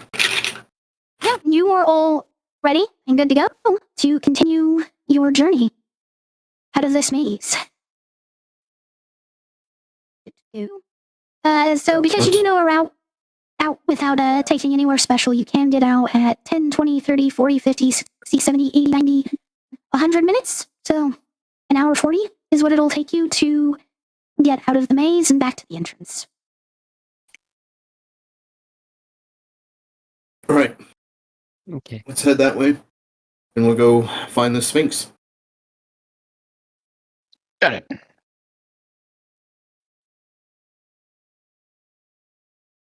All right.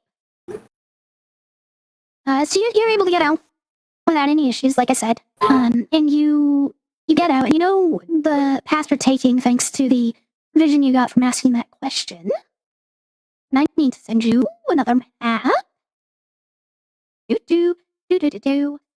So it's about a 15-minute trip from this tunnel to the other one.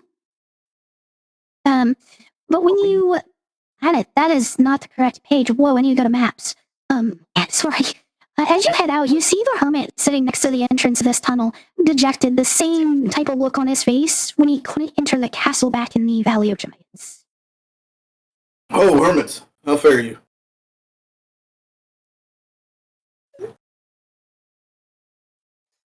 Oh, not all that bad. It wouldn't let me enter, though. I get the feeling there are many Wow. places that probably wouldn't want you to enter. You might outshine their own radiance. Well, thank you for the compliment, but I feel like it might not have anything to do with my quality as a person. Your, excuse the pun, piousness, humility, humble attitude, these are all qualities that people like Wilfred lack and could potentially see as, a more admirable quality. I appreciate that, Wrath. It does make me feel better, at least. So, where are we heading next, though? I suppose you finished what you needed to in there. I think we've done what we needed, yes. Anyone else think of anything we would need to go back for?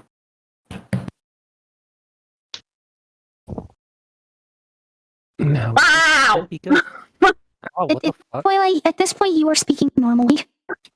You have been for Yay! over an hour. I get to be annoying again.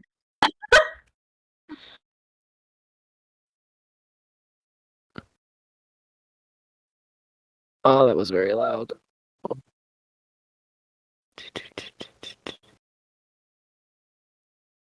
Go back for anything? I was asking if there's any reason to go back to the maze you just came out of.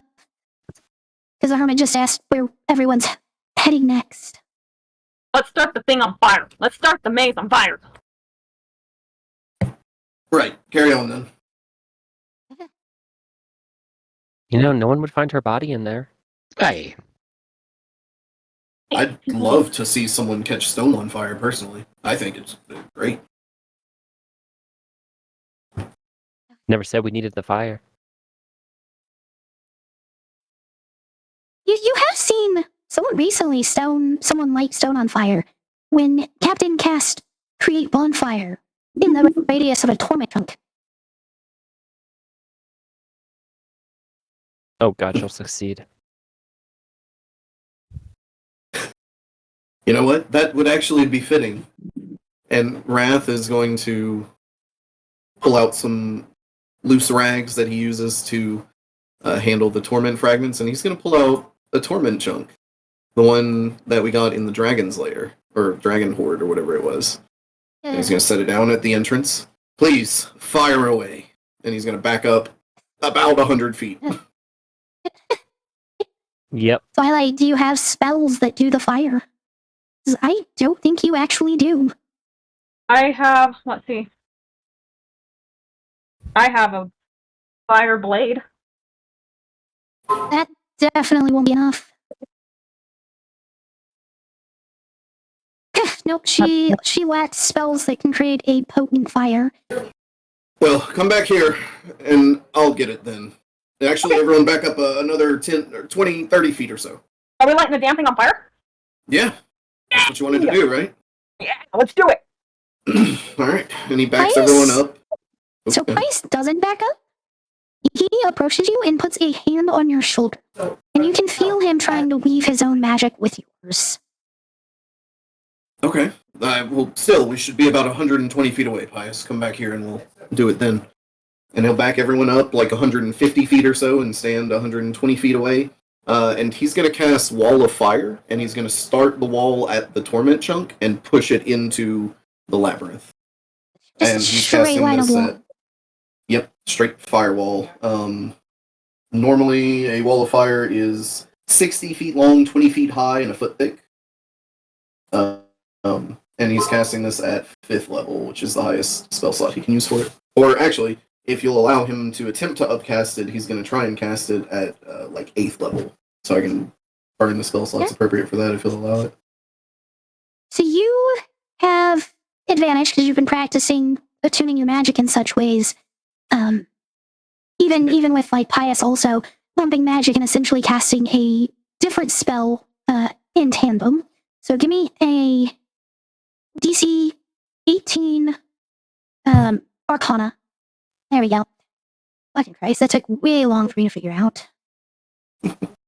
I'll go ahead and burn a plot point because even with advantage, I rolled like shit. So I simply rolled an 16s. 11 and a 9. Okay. So you feel an almost equal, just slightly more powerful amount of magic come from Pius. And as it lights and begins to spread down the tunnel, being amplified, taking up the entirety of the entrance, and even kind of pushing out from the entrance slightly, burning away of the first 10 feet or so of plant life around the tunnel entrance, you can tell that it extends in, despite the fact that it's taken up the entirety of this like 20-foot wide, 15-foot tall tunnel space. And Pius does say something. To it. This flame won't dispel until a powerful mage comes by. I wove the spell Continual Flame into it. So I didn't understand that, and I'm sorry. Oh, just repeated normal. He said that the flame that you just created will not end until it is dispelled by a powerful mage. He wove the spell Continual Flame into it. Amazing. And before anyone does anything else, Wrath will also kind of just try and reach out to the Forgotten Deity, if you will, as he says, what was once yours shall be again. And he's thinking about this torment chunk and visualizing in his mind setting it down at the altar in front of that Forgotten Deity.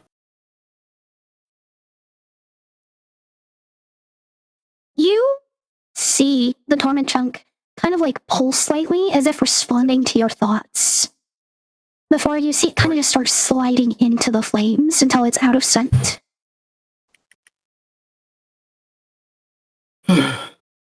And Wrath, once this is done and the fire is going and everything, he just collapses onto his butt. That's exhausting.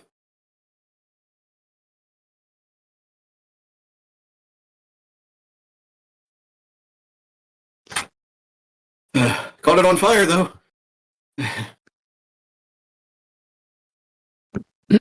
Pretty. Good job.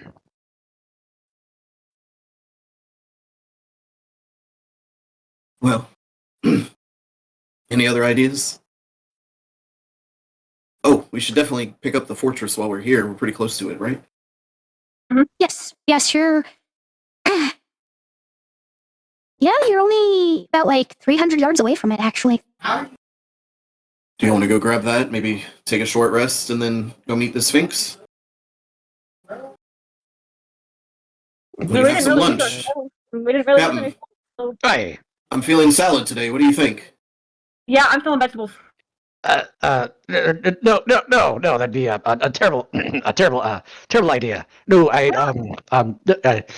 they're just, they're not so good for you anymore. You know, they're just, Why would you joke like that? Snap out of it. No, it's fine. I can make something else as long as it's not vegetable. Okay, good. So I want a cabbage, a fried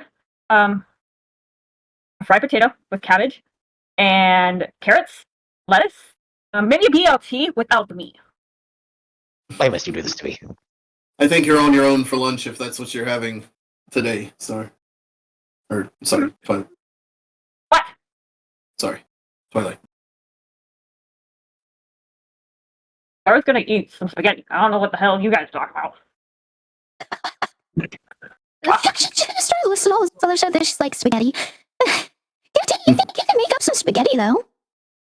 Yeah. Cook the beef, brown it, set it to the side so that, you know, everyone who wants the beef can have it and Twilight can just be her vegetarian self. Yes, I'll just make spaghetti. Hey, it's just that with me. But you're gonna have to be dealing with tomatoes. I can make it without the tomatoes. Tomato is a fruit. Tomatoes do not sound bad to him. It just doesn't go into a fruit salad. That's right. His aversion to vegetables are in their like most accurate like biological definition versus how they are used in cooking. So he's okay with the tomatoes. His eyes no longer really twitching. Garlic? We get garlic? Garlic's a vegetable. It is an herb, technically, isn't it? Yeah, garlic's an herb. So we get garlic and a fruit. Fruit. I'll garlic and fruit you. Yeah. I'm looking up if garlic is a vegetable real quick. No, it's a herb. I'm an Uncle Herb. Not Uncle Herb. And at this point, Tempest just pulled out. If it's a herb, I get a plot point for being right. No, you don't. What is Tempest doing now? Pulling a stack out of the stack bag, you said? Yeah, I'm pulling out some, like, just a hunk of raw meat at this point while they're just going back and forth. You notice Crow, like, watching you pull out just raw meat and just start biting into it. You seem kind of cringe a little bit. Garlic is a vegetable. Really? It is considered a vegetable. Yeah. While they're arguing over Uncle food, Crow, good. You've seen weirder shit. Yeah, but it's just weird watching you do it. Like, it's almost, it invokes the image of the evil werewolf trope, you know? And it's weird to think of you like that. Uh-huh, I see what you mean. Bites into it. But I mean, I can't help but taste good. He kind of shakes his head as you do. You bite into it again, and he goes to follow Captain and just offers to help him out with the cooking. As long as it's simple things. Like stirring the pot or whatever. Haha, it should be fine. Let's go. While they're doing that, Wrath is meditating, focusing, and he's going to spend 7 sorcery points to regain his 5th level spell slot. Alright. And then he's going to reach up and hold on to the vial at his neck and just whisper kind of into the wind, "Please guide us." And he's going to use the Bloodwell vial to get his sorcery points back. Alright. That's a good use of things. As you say a little prayer, you do feel like a slight breeze push past. He just lets his mind wander with that breeze wherever it may take him. Alright. So, we spend about an hour on that. It is about 1:30 p.m. as you all kind of wrap up eating and getting your rest in. Well, everybody rejuvenated then. Shall we go meet a Sphinx? Hey, let's go meet the Sphinx. Yeah. Hope its riddle is good, or I'm just gonna start fighting it. I hope y'all are good at riddles. I am not. Neither am I. Proceeds this to should be look up fun. the hardest possible riddle I can find. The I'm answer is really good at nothing. riddles. Same I'm thing. really good the at riddles. answer. On the way towards whichever direction we're heading, Wrath is going to kind of step up next to Tempest, and he's going to describe what he saw and ask you, "Is that the same thing that you got for an answer?" Yeah, that's pretty accurate. You saw it too. I think maybe our physical contact might have let some of it bleed through. Yes. Tempest, do you remember that book we found a while back? The one linked with Vecna, the one I was so terrified of. Very briefly. I remember more so your reaction above all else. Well, I believe that the man, well, Lance believes. And he pauses because this is something he never does. Wrath and Lance try to keep their distance from each other. Their thoughts bleed into one another's and their insights and emotions and things. But they tend to distance themselves from each other a little bit. And he pauses kind of at that thought. Lance believes that the person we saw Lord Kindhurst turn into is Vecna's right hand, his general, someone named Kaz, a powerful vampire and warlord.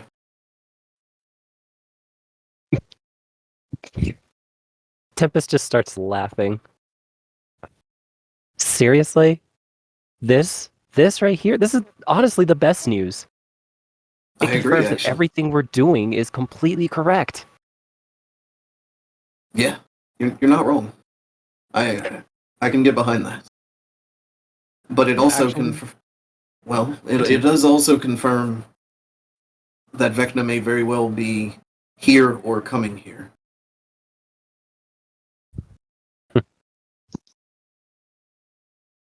Well, if worse And that- comes to show, we got the right weapons to deal with it.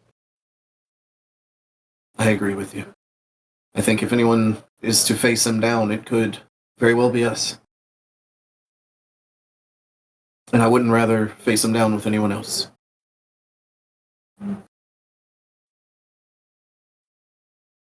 Well, guess we can only keep going forward then, can't we? Forward it is. You definitely see like that newfound confidence that hasn't been there for a while, but it's slightly off. Okay.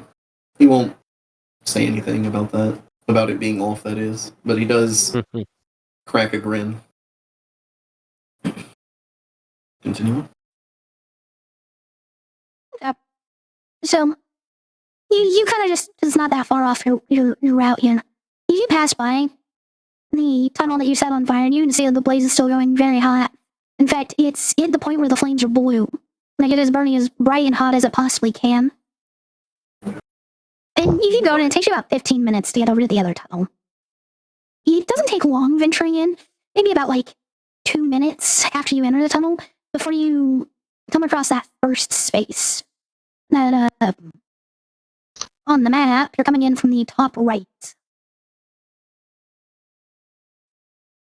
And about 2 minutes in, you come into that first open space. 2 is off to your left. And the cache of items, you know, is going to be in that smaller tunnel off to the right. The items are through here, I believe. The other way is likely our Sphinx. Do we tempt fate again? Hmm. At this point, yeah, absolutely. Maybe we go grab the items first, just so in case we need to make a run for it. Suit yourself. Okay. Well, I Where vote we we go grab going? the items. All right, there's one vote for go, one neutral vote. Captain, your opinion? Well, grabbing the items would be a better option real quick. Just in case we do have to take a run. There's no telling what we're going to face with the Sphinx. Could Very try and true. eat us. Grab the items. Well, we got to put someone in front. I'll go in the front. All right. We'll follow. Did you bring Mechazilla with you? Back at the camp still. Oh, I thought we picked up the camp. Oh. Yeah. And they, yeah, Godzilla would be, Mechagodzilla would be with us. Oh my god, he's missing. That's why I wanted to make sure. I didn't know. Betty Yes, you're Georgia in has the gone thing. missing for some reason. What? Just here down the hallway somewhere. In that case, yeah, I'll lead the way towards the items. So like the captain's initial, no, I left him back at camp. You do hear Max kind of just, oh, like sad that his master, his owner, just like totally doesn't realize. And I was just kind of like sitting there patting Mechagodzilla on the back. I do put my. No, never mind.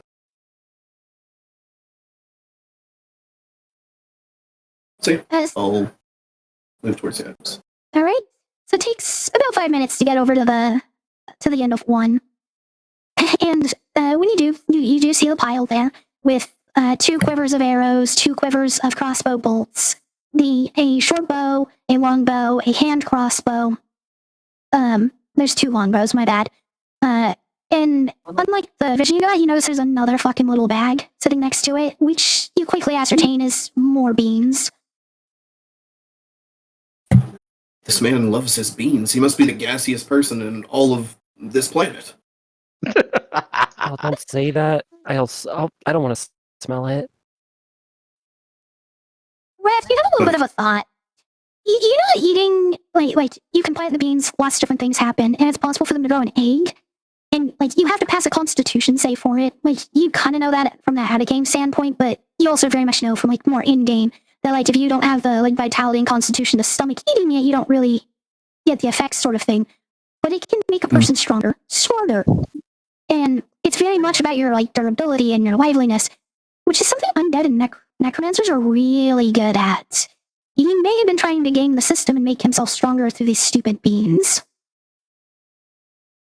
So Yeah, it's kind of like one side will make you stronger, one side will make you smaller.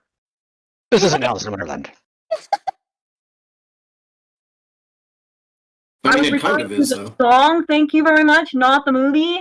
God. Okay. Jefferson Starship was a good band. Decent.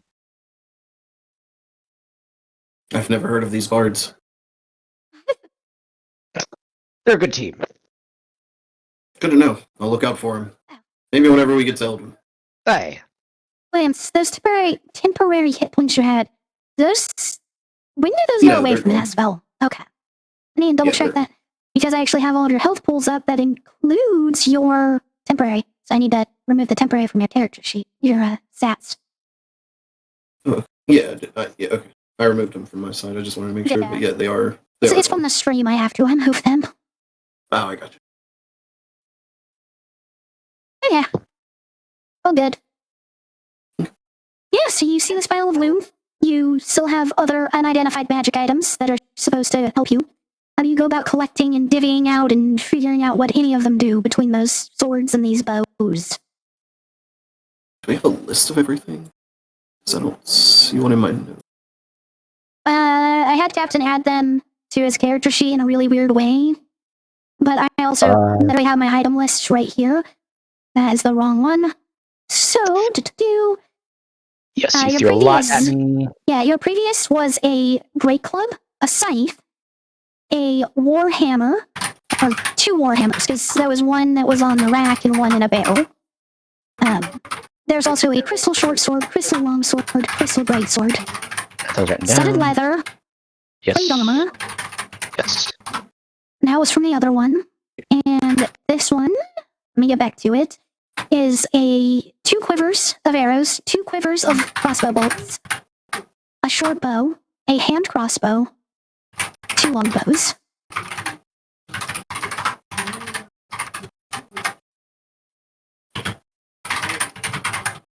And the non-crystal swords, as well as the short bow and one of the longbows, they're all crafted in a very similar style and appearance. The other longbow, and I said one of the longbows, the short bow and the hand crossbow are in the same style. The 2 longbows are very, very different styles from the others, though.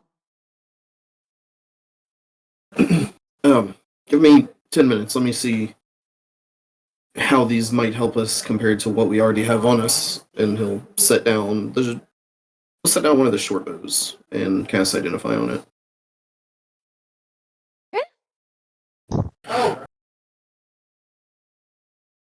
Did I not write this down properly?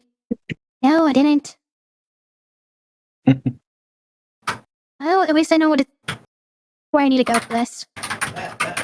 Okay. So which one are you identifying first? The short bow. The short bow, okay. You spend 10 minutes and you get it, and you get back that it is a zombie slayer. It's a +3 zombie slayer, so it's a +3 weapon, and when you hit an undead with it, it deals an additional 3d6 damage.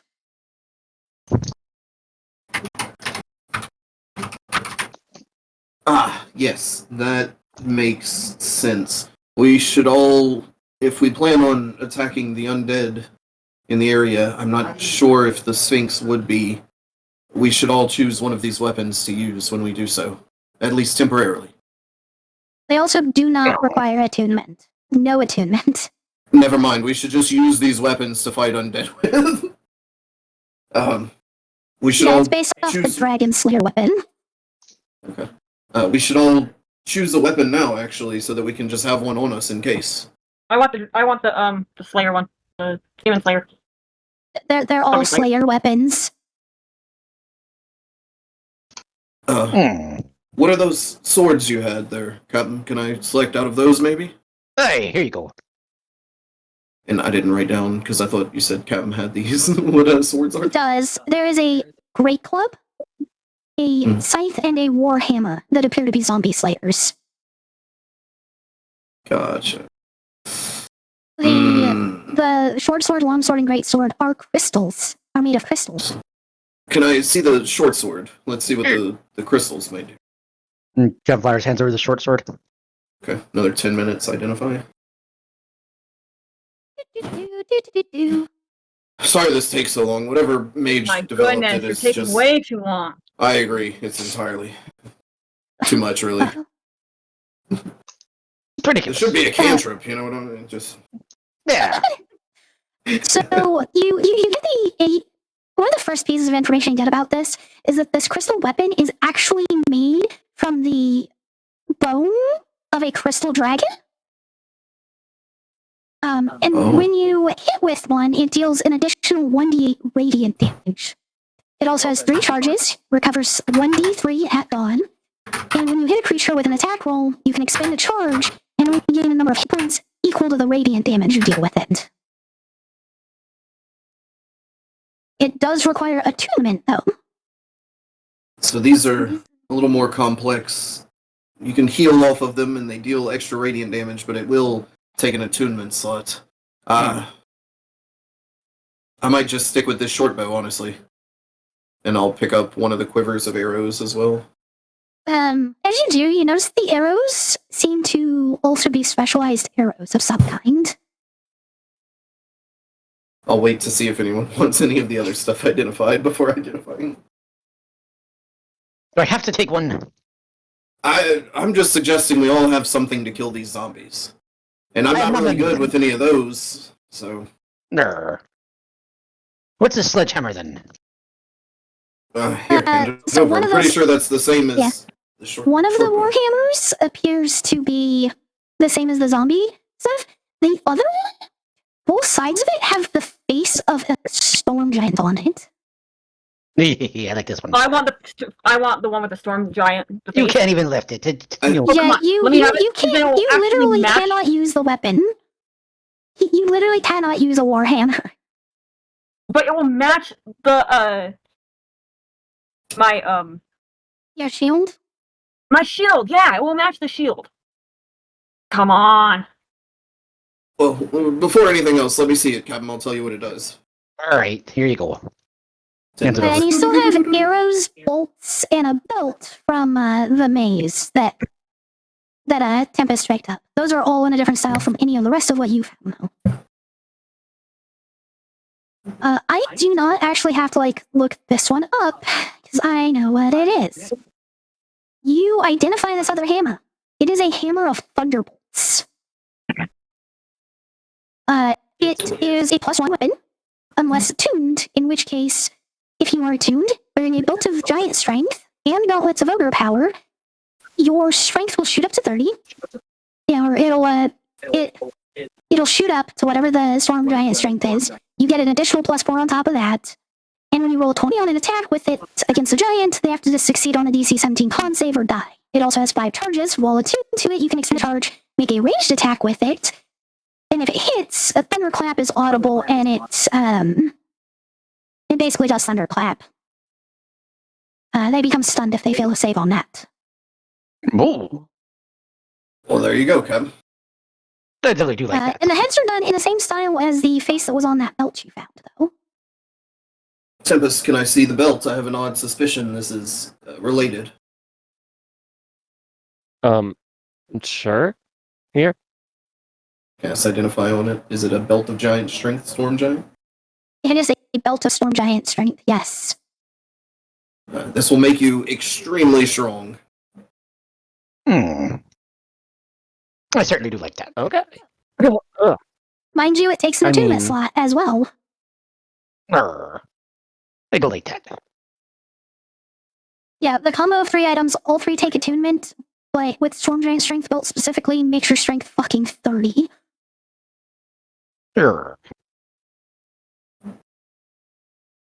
Okay. I mean, that just makes my claws merciless. They're strength based. Oh, I guess it'd be strength or dex. I would say Yeah, strength. she normally uses dex because of the elven accuracy thing. Hmm. Because she only gets that extra d20 on dex attacks. Dex, int, wisdom, and charisma. Let me correct that.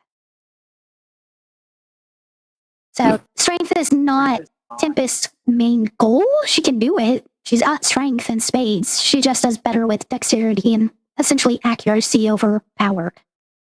When you break it down like that, I'm good. I have better things to worry about. Well, I have noticed. for Captain or Pius, this might be a better option. Is there anything else anyone wants to take a look at? Tempest, do you want to look at this scythe? I believe it is a zombie slayer. Is? At least hold it on you. Sure. Just in case we run into some undead. Be a good idea. That's fair. It kind of feels weird, though. Twilight, there is a club, if you want to try using that. Something large Doesn't have that a you... face on it. No, I don't think so. It is also a great club, which she doesn't have proficiency with. Yeah. As far as the zombie slayer weapons, she can use the bows. Oh, there are... The There's a hand crossbow hand and short crossbow. bow. Yeah, those were the 2 that appeared to be zombie slayers. You still don't It's know like a what the 2 gun, look, longbows are. pew-pew. Like a gun. Sure, give me the girly weapons. I appreciate it. Yes. Yeah, fine, I'll take it. Right. I don't know anyone that thinks a hand crossbow is especially girly, but here you go. Because it doesn't have a face on it. Ah, nothing with a face is now feminine, everyone. Beware. Of course. As I pull out my D sword. There is no face on that. It must be a woman. Exactly. The most Yeah. masculine phallic thing must be feminine because it lacks a face. With a lack of face. Makes sense. Hey. It's a good thing we're all men, though. We all have faces. Exactly. Funny, yeah. I take offense to that. Yeah, Who am I? It was a joke. Well, Twilight's Twilight, but what am I? According to Twilight, you're a man. According to everyone else, you are Tempest, as you were before. You're just fluffy. Twilight, I'm gonna have to kill you You're now. so fluffy! Please, touch me. Give me a reason. No. Quick, I've quick already description touched with one the thing today. with the arrows and the crossbow bolts. The arrows and bolts found here have one design, and the ones found in Wilfred's area in the maze have a different design. The ones that were in the maze, they are a pure white color and have slight gold trim to like the tail at the back of it. I can't remember what that part of the arrow is called. Fletching. The fletching. Yeah, the fletching has like a gold trim to it, as well as the arrowhead. The ones that were in this pile are a deep crimson. I'll take the white ones first and identify.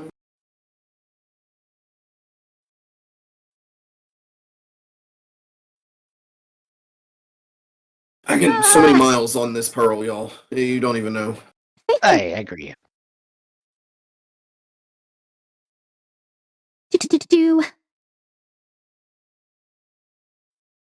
It is an arrow of evil slaying. If you hit a creature that is evil, they have to make a DC 17 con save, taking an extra 6d10 piercing on a fail, or half as much on a success. It becomes a non-magical arrow, though, if it successfully deals damage. So, these I think maybe we save for killing the stuff in the cages. Okay. Let's check out these other ones. The crimson ones. I'm so slow to pull up the stats. After you get that done, they are called Blood Seeker arrows. Ranged attack rolls made with them have advantage against any creature that doesn't have all of its hit points. If the creature's injured, you automatically get advantage with these arrows. Oh, these are just ridiculous. Jesus Christ. Yeah, and...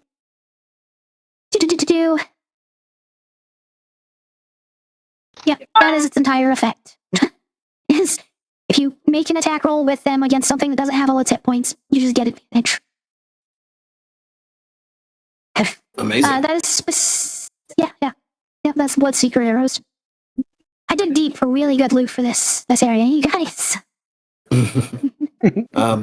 Here, let me get one of the quivers of the white ones and one of the quivers of the crimson ones, and if anyone wants the others, then they can have them. So that is 20 of each arrow for you, leaving 20 of each still.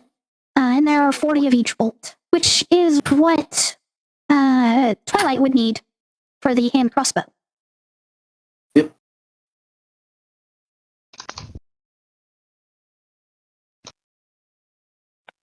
Captain, are you going to hang on to a specific zombie slayer weapon? Oh, just a normal sledgehammer. I don't want to give up Mamma Mia. Alright, you've got that warhammer then. Alright.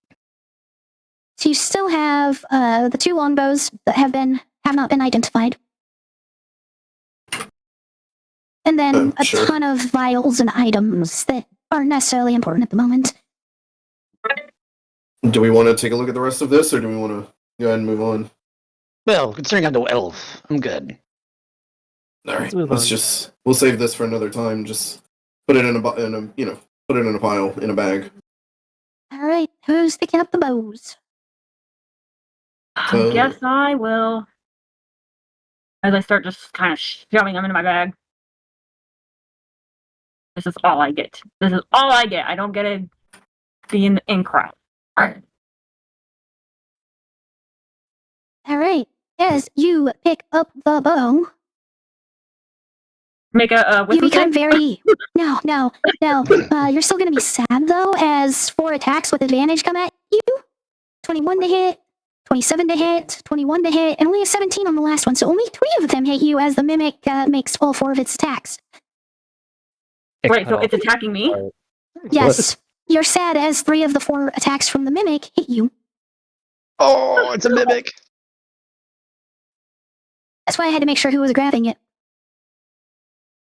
So it hits you with its 3 pseudopods, which is 13, 13, and 13.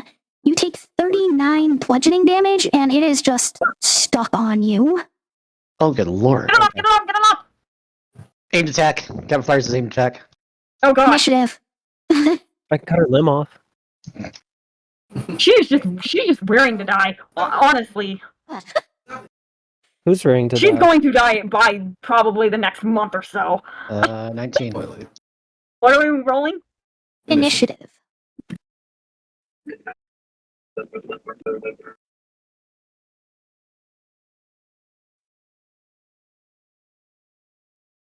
Captain, you got a what?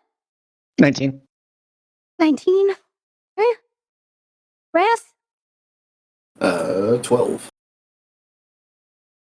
Oh. Tempest. 15. 15. I got that. I want to do a lucky. Roll lucky. That's 2 points to in for the day.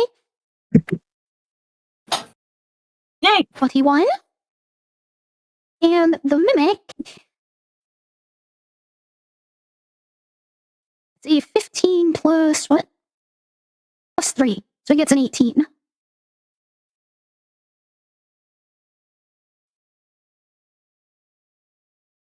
That puts Twilight first in the turn order as you are glued to this thing. So where is it actually at on my body? It is stuck to your hand. It is stuck to one of your shoulders. It's caught you on one of your inner thighs, and the other one is the side of your face. You know what? I can turn into that blue stuff. You can turn into what? So I can actually turn to that like it's like a blue. Are you thinking What about is it? the armor of amorphous form that lets you squeeze through things? Yeah, it's kind of like a. Yeah, I You can don't turn into actually turn into an ooze, and even if you did, Oh. it would still be stuck to you. You just compress and move as if you were made of ooze, but you are not an ooze. You are you.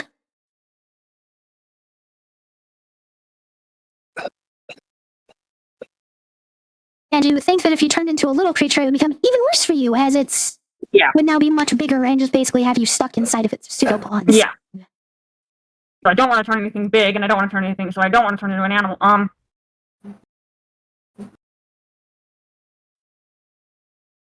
See. Can I cast frostbite on myself? You can cast frostbite on the. You can cast it on the mimic. You don't have to cast it on yourself. Okay. Is that what you're doing? Yeah. Good.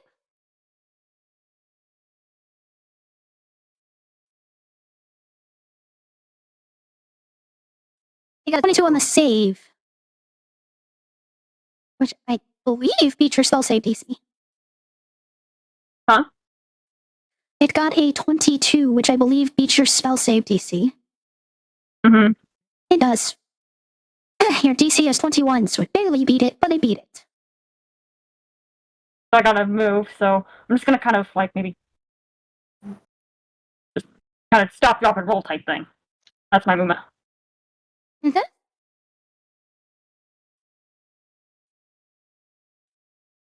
So she attempts to stop, drop, and roll, which at least puts it upward from her so that the rest of you can aim at it, and moves it to Captain Flower's turn. Alright, so since we have aimed attack, hold still.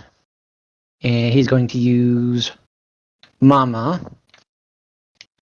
Aimed And make attack it an is disadvantage, but there's not really anything to aim at. So, normal attack? Okay. So this one is going to be. That is going to be 20. That hits. Alright. That is going to be for 13 damage. 13 damage. And then can I make a aimed attack on my offhand? So again, there's just really not anything to aim at. There's just its body, which is the same thing throughout. Okay. So it's just a normal attack. Also, you have extra attack, so you can make like 2 normal attacks before you use that bonus action offhand. Something else I discovered about your character sheet stuff. Wow, I didn't even know that. Okay. So the second Again, attack that's is... why we needed a full call for your character sheet this coming Monday. Absolutely. So that's going to be 25 to hit for that one. That is another hit. That's going to be for 10 damage. Okay. Now you can make the offhand attack with your bonus action. All right. That is going to be 18. 18. That successfully hits. Roll the damage without modifier. Okay. That is going to be 2. 2. Still damage dealt. Hit it a whole bunch of times, but it's not looking too bad, given how hard you hit it. Yeah. That makes I'm not sense. taking any damage of this while people are trying to hit me, or... They're not hitting you, they're hitting the mimic. It stuck to you, it didn't become one with you. Okay, so I'm not taking any damage. Okay. You're not becoming No. Venom. Yeah, you're not Venom, that's not what's happening. Okay, that's what I was thinking. Venom was like... That's what I was thinking for you. that's Yeah. exactly what I was thinking. Venom was like, wow. Yeah, you are not becoming Venom. It is the mimic's turn, though, and it is continuing to make its assault on you, and because you decided to drop prone, it still has advantage on you. So I got a 20 total, a natural 20, a 19, beats it AC. No, your AC is 20. I discovered an issue with your AC, it's 20, not 19. So the third attack misses, the fourth attack hits. So it catches you with its bite, 1 pseudopod normal and 1 pseudopod critical. That is going to be 21 damage, 34 damage,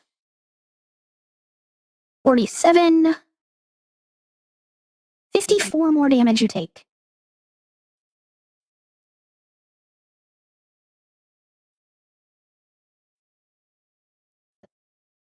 Twilight is looking really fucked up right now. Well, It's your turn, though.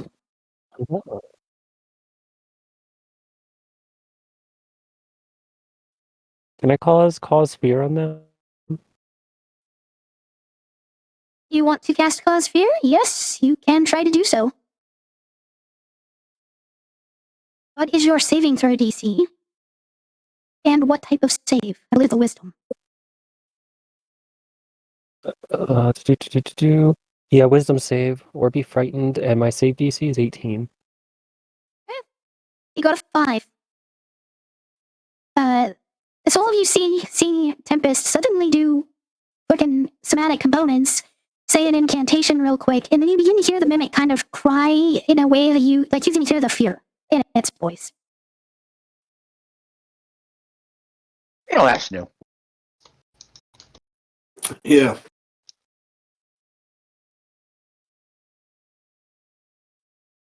That is basically everything you can do.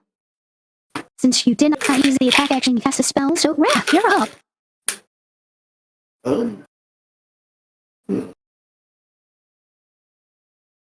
I don't want to get stuck to it. I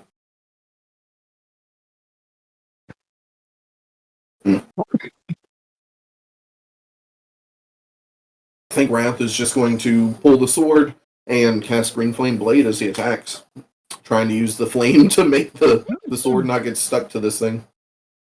Alright. Roll your to hit then? I don't have advantage, do I? You do have advantage. Oh, okay. Because of Captain having moved in, you guys have a flanking. Gotcha. Twilight in her prone state, Danny calls it, but the two of you do. Okay. Huh? 19 to hit then. That hits. That is 4 points slashing. Get out of the way, dice. 1 point lightning. And what is Green Flame Blade at this level? Should be Fifth level. 2D. No, it at this level it actually allows me to do damage to the first target. Or no, wait. 11th level. Yeah, 11th level is where it's 2D. So Gotcha. so 1d8, so 7 points of fire damage. It doesn't seem to like that flame all that much. It's still not looking that bad, but it is, from what you can tell, pretty fucking not okay with its mental state. Okay. I got nothing that won't kill you two right now, Twilight. So I'm sorry. I know this That's is all so I got. tempting for you guys not to kill me. I know, it's so hard. I know. Star's That is even my turn, thinking though. about what. Star's actually thinking about, let's just kill her. She's an annoying little fuck, but we like her. That is my turn, though. You recover 57 hit points. Twilight. I am? Yep, you get 57 hit points as Pius rushes up and kind of boops you on the top of your head while you're rolling around.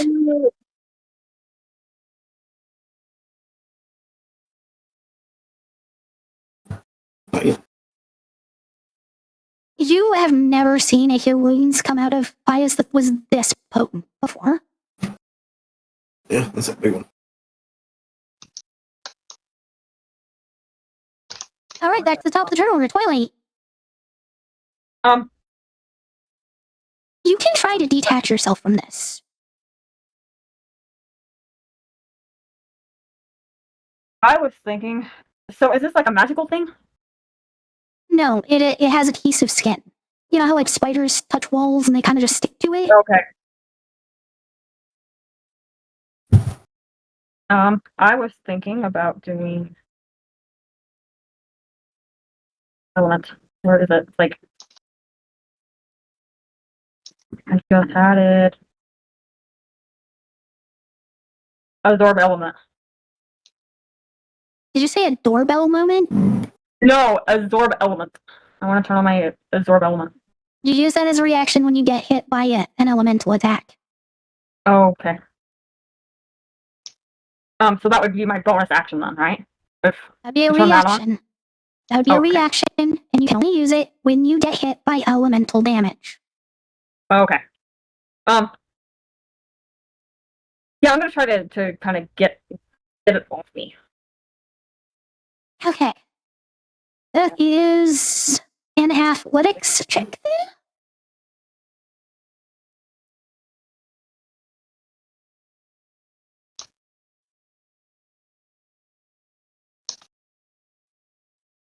Which you have a plus 10. Yes. Plus 10. Hey! You successfully pry it off your body and push it back away from you. You are still ass on the ground currently, but you can try to stand up and move away from it if you would like. I'm gonna fly. As my movement, Okay. and then as my action, I'm going to cure wounds. It's Or an was opportunity that attack since you move away from it. Or was the athletics my That was your action. Okay. Your action is you had to take an action to escape it. It tries to hit you when you fly up to get away from it, but it fails miserably as it punches down at the ground instead of up at you. Captain, your turn. Let's do this. First one's going to be for 19 to hit. You have advantage. Oh, and that's going to be 26. That is a hit. So that's going to be for 10. Yeah. So the second one's going to be a nat 20. So it's a d6 for damage, correct? Yes. So just roll damage like normal, but add an extra 6 to it. Since it's crit. Ooh. So we got 16. 16. Alright. Gonna use that offhand attack still. Yes. That's going to be for 18. That's a hit. And then that is going to hit for 1 damage. That offhand doesn't do you justice. No, don't. Alright. Then that makes it the mimic's turn, who's going to turn its attention to the captain, who's been beating on it relentlessly. 28. You cannot boost your AC up enough for that. 17 misses, another 28, and then an 11. So I hit you with 2 pseudopawns. Who Each are one you hitting? deals Sorry. Captain. Ah, Captain. And that is 13 bludgeoning each for 26 total, Captain. yes, spiky little thing. The first one actually is cut in half. I forgot about your autoplate there. So what? So that would be 6 and damage instead. Okay.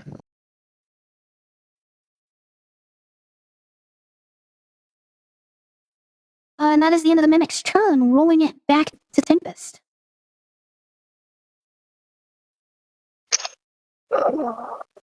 Is the one that's crying still on her? 95. No. No. No, there's only one Mimic, and she got it detached. It is currently in between Wrath and Captain. Let me look at something. Do do do do do do do do do.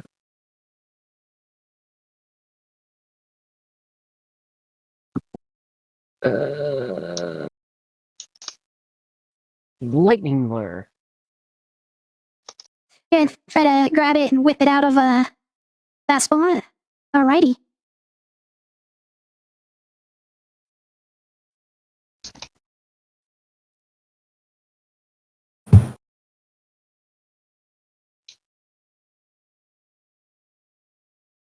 Got a 22 on the save, so it passes.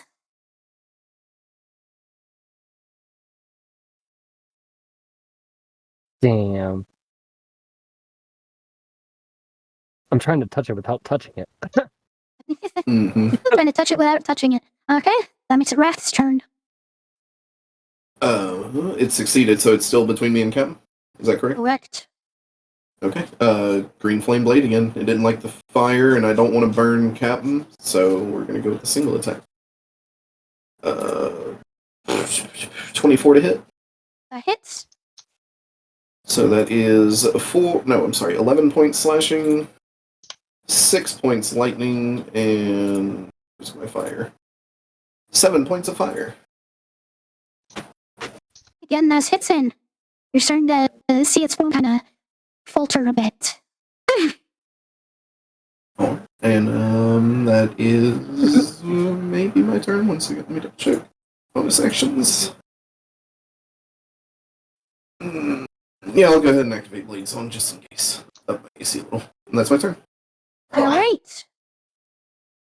With that would be the Piuses. He is holding to heal if it seems to become necessary.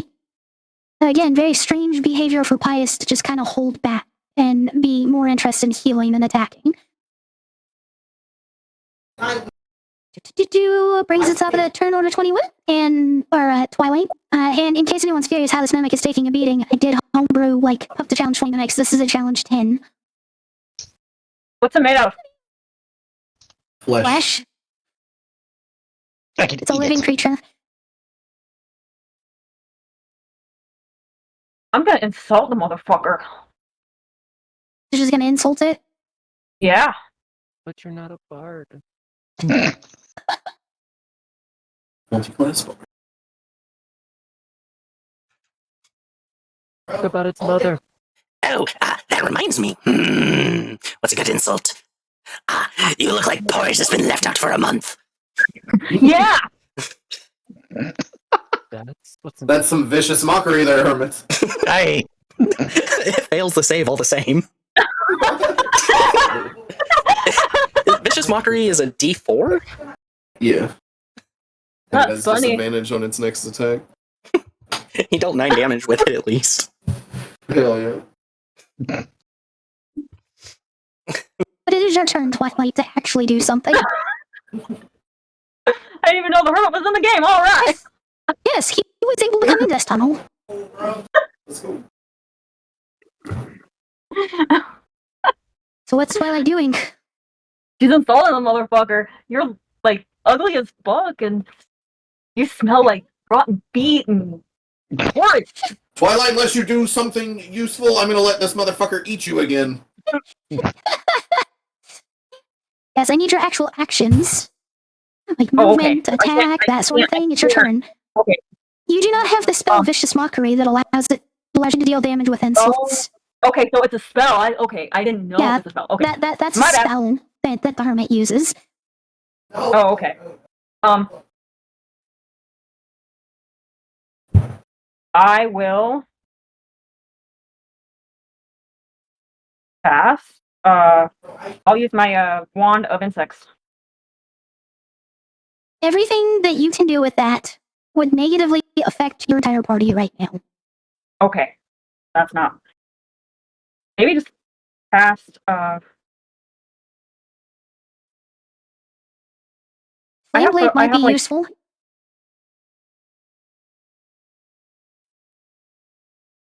shit, what about my, Doesn't like fire. Hit it with fire. I don't have fire! You have Flame Blade. Oh, I do, huh? Okay, wait, let's do that. That is a bonus action as you create a sword of flame in your hand. Now you can take your action to attack with it. Okay. It is a spell attack roll, so you have a plus 13 to hit.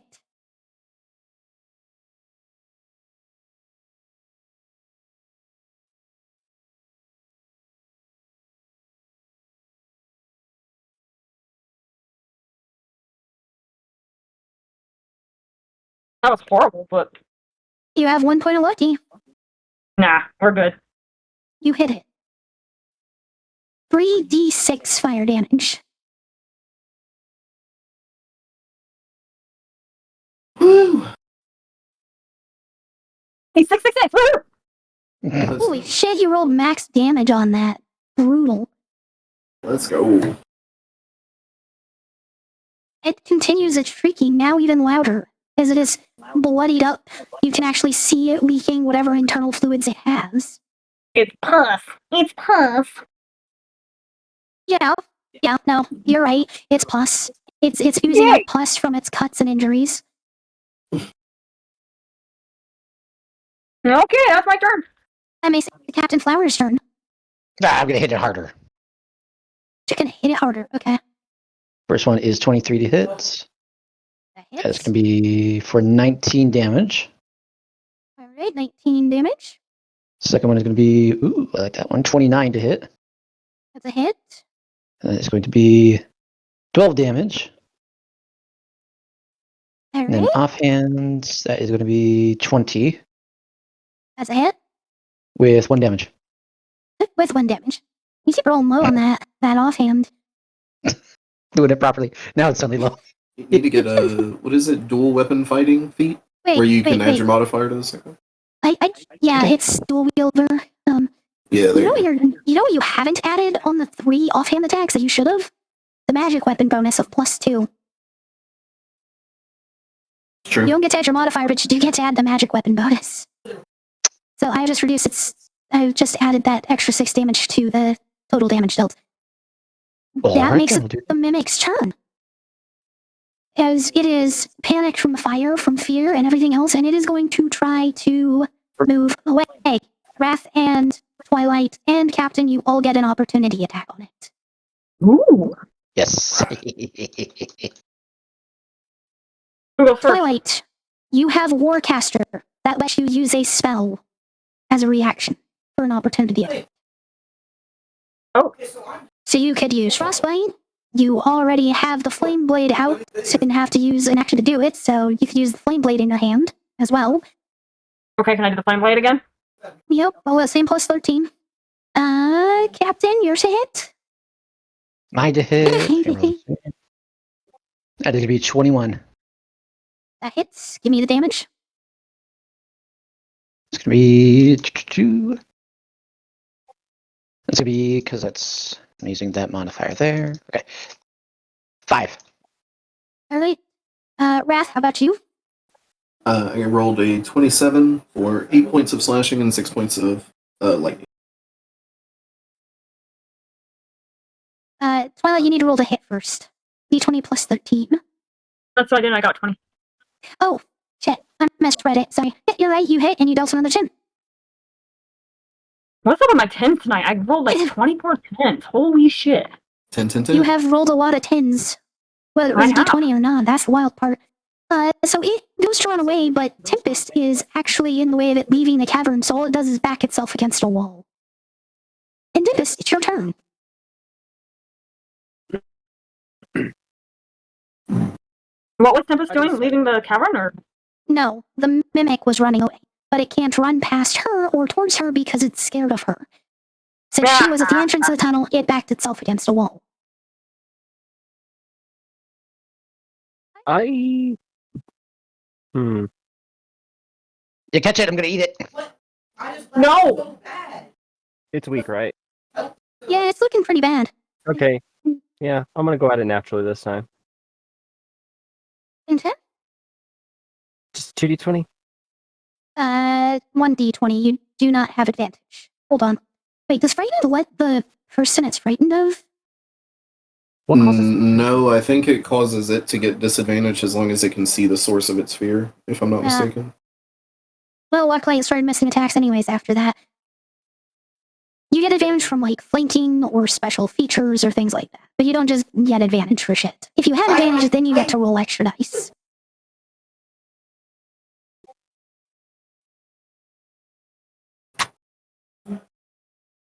Well, 20 hits. Yep, Yeah, 20 dude. does hit.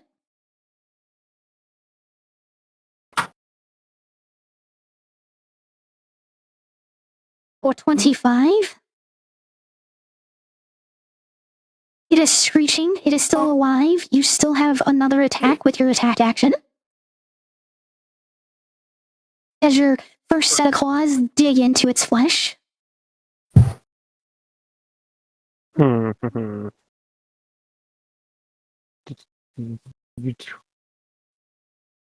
That definitely hits. Go ahead and roll the damage. The damage. What am I doing? There we go.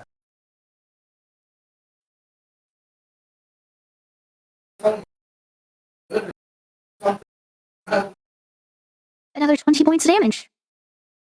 It lets out one last weak screech as it just kind of collapses into flesh on the ground. No form, no semblance of the bow. Well, that was a bit of fun. Hey, it definitely was. Gunflares picks it up. The mimic. Easy Yep. enough. Okay, you can go ahead and add 10 pounds mimic flesh to your inventory. Yes. Wrath looks down. Is there still another bow there? Yes, the other longbow is still there. Pick it up! I dare you! That was He'll reach What are you down gonna and do? pick it up. He reaches down and picks it up. Nothing, it doesn't stick to you or anything. It feels like a bow. It also feels like it has quite the potent magic in it. I'll just, as he slides it into his bag folding. I'll just put it here. Yeah, for safekeeping. All right.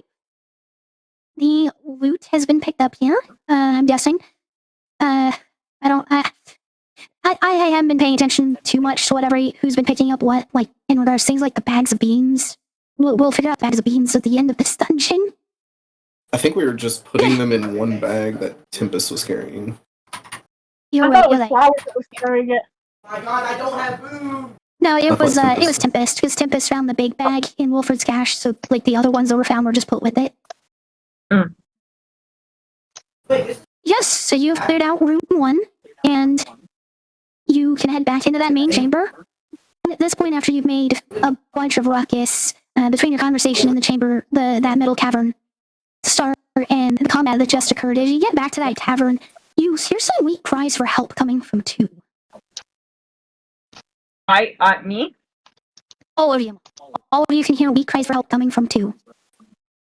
We trust it. Let's go. We Go to should two. probably be on our guard. Hey. But yeah, let's go. Hey, as Hermit, you- can you heal me? Oh, yes, sure. Thank you. Right away.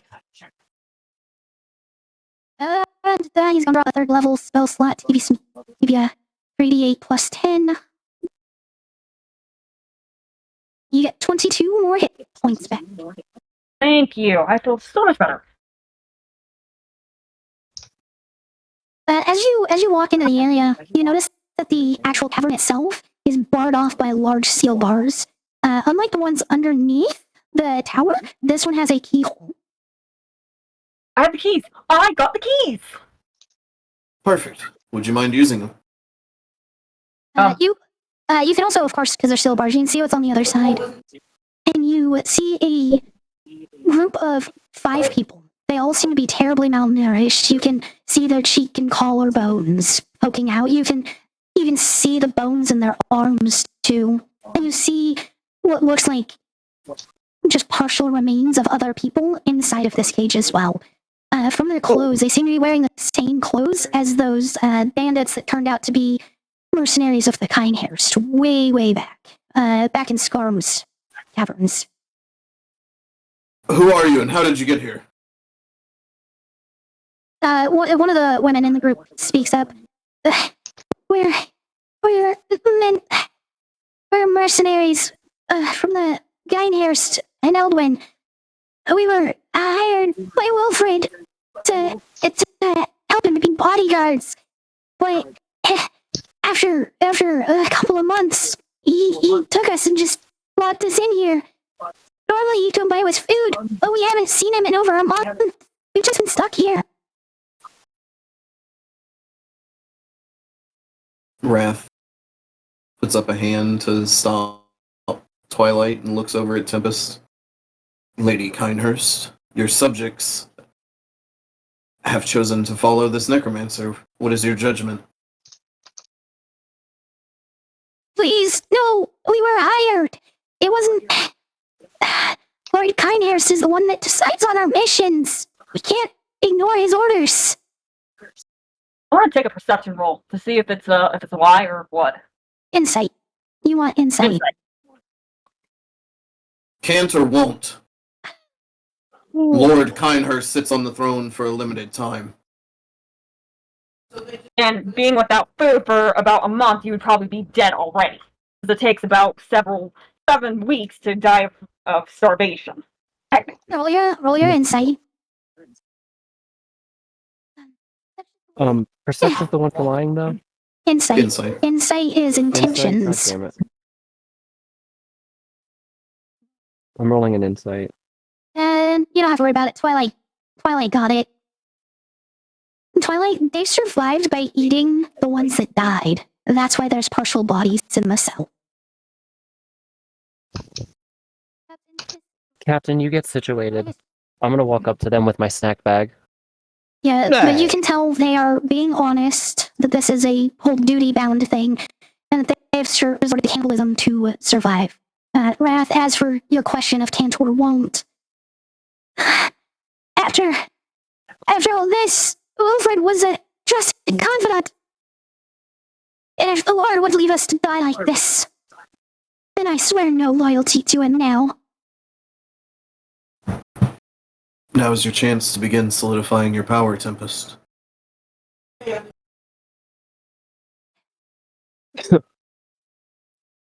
Grow your following. So we help you guys, but you don't... Oh, I got this. So So we're I'm helping going to them? each of them with my snack bag as I'm, like, talking to them.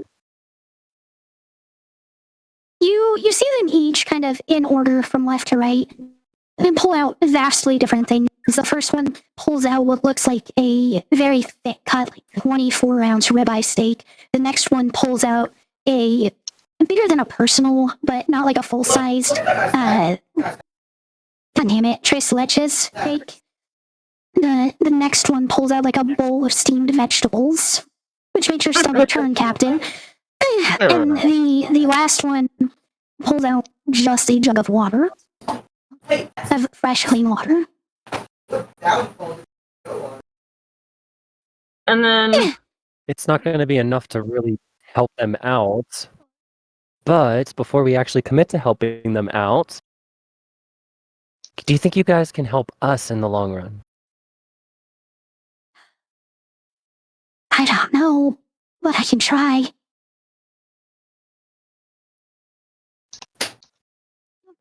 I pull out the dagger and I kind of hold it up like I'm going to like cut them, but I don't actually.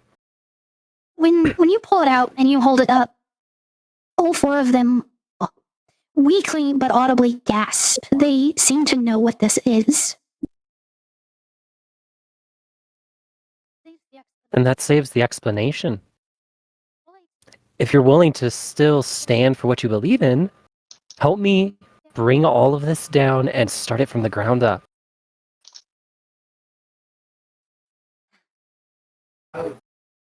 We swear our fealty to you, the true ruler of the Kinehurst.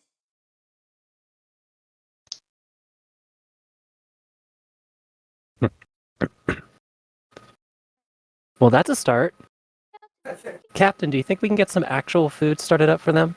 Aye, we can definitely do that. Maybe some vegetables? Okay, starting with trailing. You do Ha still have also have a ring of goodberry, which would quickly solve their at least immediate nutritional needs. I don't, because that was myself. Unattuned. The ring of goodberry doesn't require attunement. It's also not a spell you prepare. Ah, You literally okay, just use a ring to cast goodberry. then why the hell do I have the spell berry? In case you needed extra, which you Okay. decided to swap goodberry out literally when you might need extra. Okay. Greatest. Yeah, but that's at least enough to give them their nutritional needs. And definitely wet their parched throats, allowing them to speak a little, almost significantly easier. In the same one that's been speaking, does their best to take a kneeling position, as you would in front of royalty. Please, my apologies, Lady Nighthurst, but you don't appear to be a tiefling. But that blade, it signifies the ruler. Are you wearing a disguise to hide your identity? I guess you could say it's the short end of the stick, considering that gene really didn't become apparent. I'm half tiefling at the very least. It just doesn't show on the surface. I understand. Please, what can we do to help you in the immediate situation? Right now, we need to destroy this place. Completely bring it down. We can't let them come back here or have access to any of it. Well, we had a barracks near Wilfred's tower, and I fear the worst for our comrades that weren't brought down here. But it should be easy to burn that down at least. We can handle that part for you. Lady Kinehurst, if I may. Okay. Can we not, please? That's gonna get too formal too quickly. Simply trying to What lead is it, by Cap? example for them. All troops, soldiers, people who make war for you require rest. They've been through the ringer. Perhaps they can wait a day or so just outside of this cave, and he'll take out the instant fortress and hold it out in front towards the one who seems to be their leader. Perhaps they can use this to rest until we emerge, and then we can go together to make sure that your wish is done. Sound like a plan to you guys? I'm sure you wouldn't object. We will do as you command, Lady Kinehurst. Your gratitude, your graciousness, it humbles us. Get some rest. We'll talk and we'll talk in the morning. Wait, we're not letting them go? We're gonna leave them here? They're exiting the tunnel, and they're going to use our fortress to get some rest. Twilight, actually, I had a favor to ask of you. Do you think they might be able to use your alchemy jug to get some water so that they don't have to travel to do so? It's got beer in it. You've used it Like today? really hard. It's been long enough that it can be used for water. Your alchemy judge is more than capable of doing water for them, currently. Okay, because I thought I had like some really hardcore alcohol in there. No. So you mean you want me to give them my alchemy jug? Just for the time until we meet back up with them. That way, if they get thirsty, they don't have to travel. Yeah, I can do that. Thank I you. don't have to get it back. They all stand up, and the leader comes and collects the instant fortress, while one of the others collects the alchemy jug, and the leader of this small group. Thank you, confidants of Lady Kinehurst. We won't forget your kindness. Just nods. How much is the Goodberry ring? Out of curiosity. What do you mean, like to buy more? Yeah. Like 50 gold. Or, now, hold on. Comes out to an uncommon, so it's 200 gold. What do you say we get each of them a Goodberry ring? It's not that bad. Okay, then. We probably couldn't get it in here anyway. I doubt Patches would like this environment very much, and we'll be meeting up with them back outside shortly, I hope. Okay. Well, that was exciting. Well done, Lady Kinehurst. Shut up. And I hit you on the shoulder. But I look at Twilight and I just start laughing. You're my slave. Oh, fuck. Oh, fuck. Alright. Where's the brush? Can I be your general? Are you gonna have like a standing military? Can I just be over them for a little while? Oh, no. I mean, as it stands, you'd be the most likely candidate as a general. Awesome. I guess we'll have General to roll Wrath for everybody. Stormscale. This is weird. Since there's, like, the Maldork branch has the blades, and Eldwin has the knights, and then, as the one in Invictus Terra, they have the monks. What are your elite forces? What would we all be called? That's a great question, actually. Herd. What would we be called, Tempest? We would be called a herd. The Herd? The herd of Kinehurst. The herd of Kinehurst. Yep, there you go. So I gotta ask my general for a little punishment here. Like, how do we deal with this? Oh, this is just fun and God, games. no. Troops need morale. Hi, What about Fair the Shooter. Apex? We need morale. We could be the Apex. No. The No? dorky little for herd. For now, we're just a small pack. We'll see how it goes from there. Pack of wolves, pack of tigers, pack of flying fish, what? The pack has a nice ring to it, actually. Like a backpack? I like it. We're about to turn you into one. Okay, so I guess we're the backpack herd. Yay! No. I'll be right back. The pack of Kinehurst has a nice ring to it. I do like it.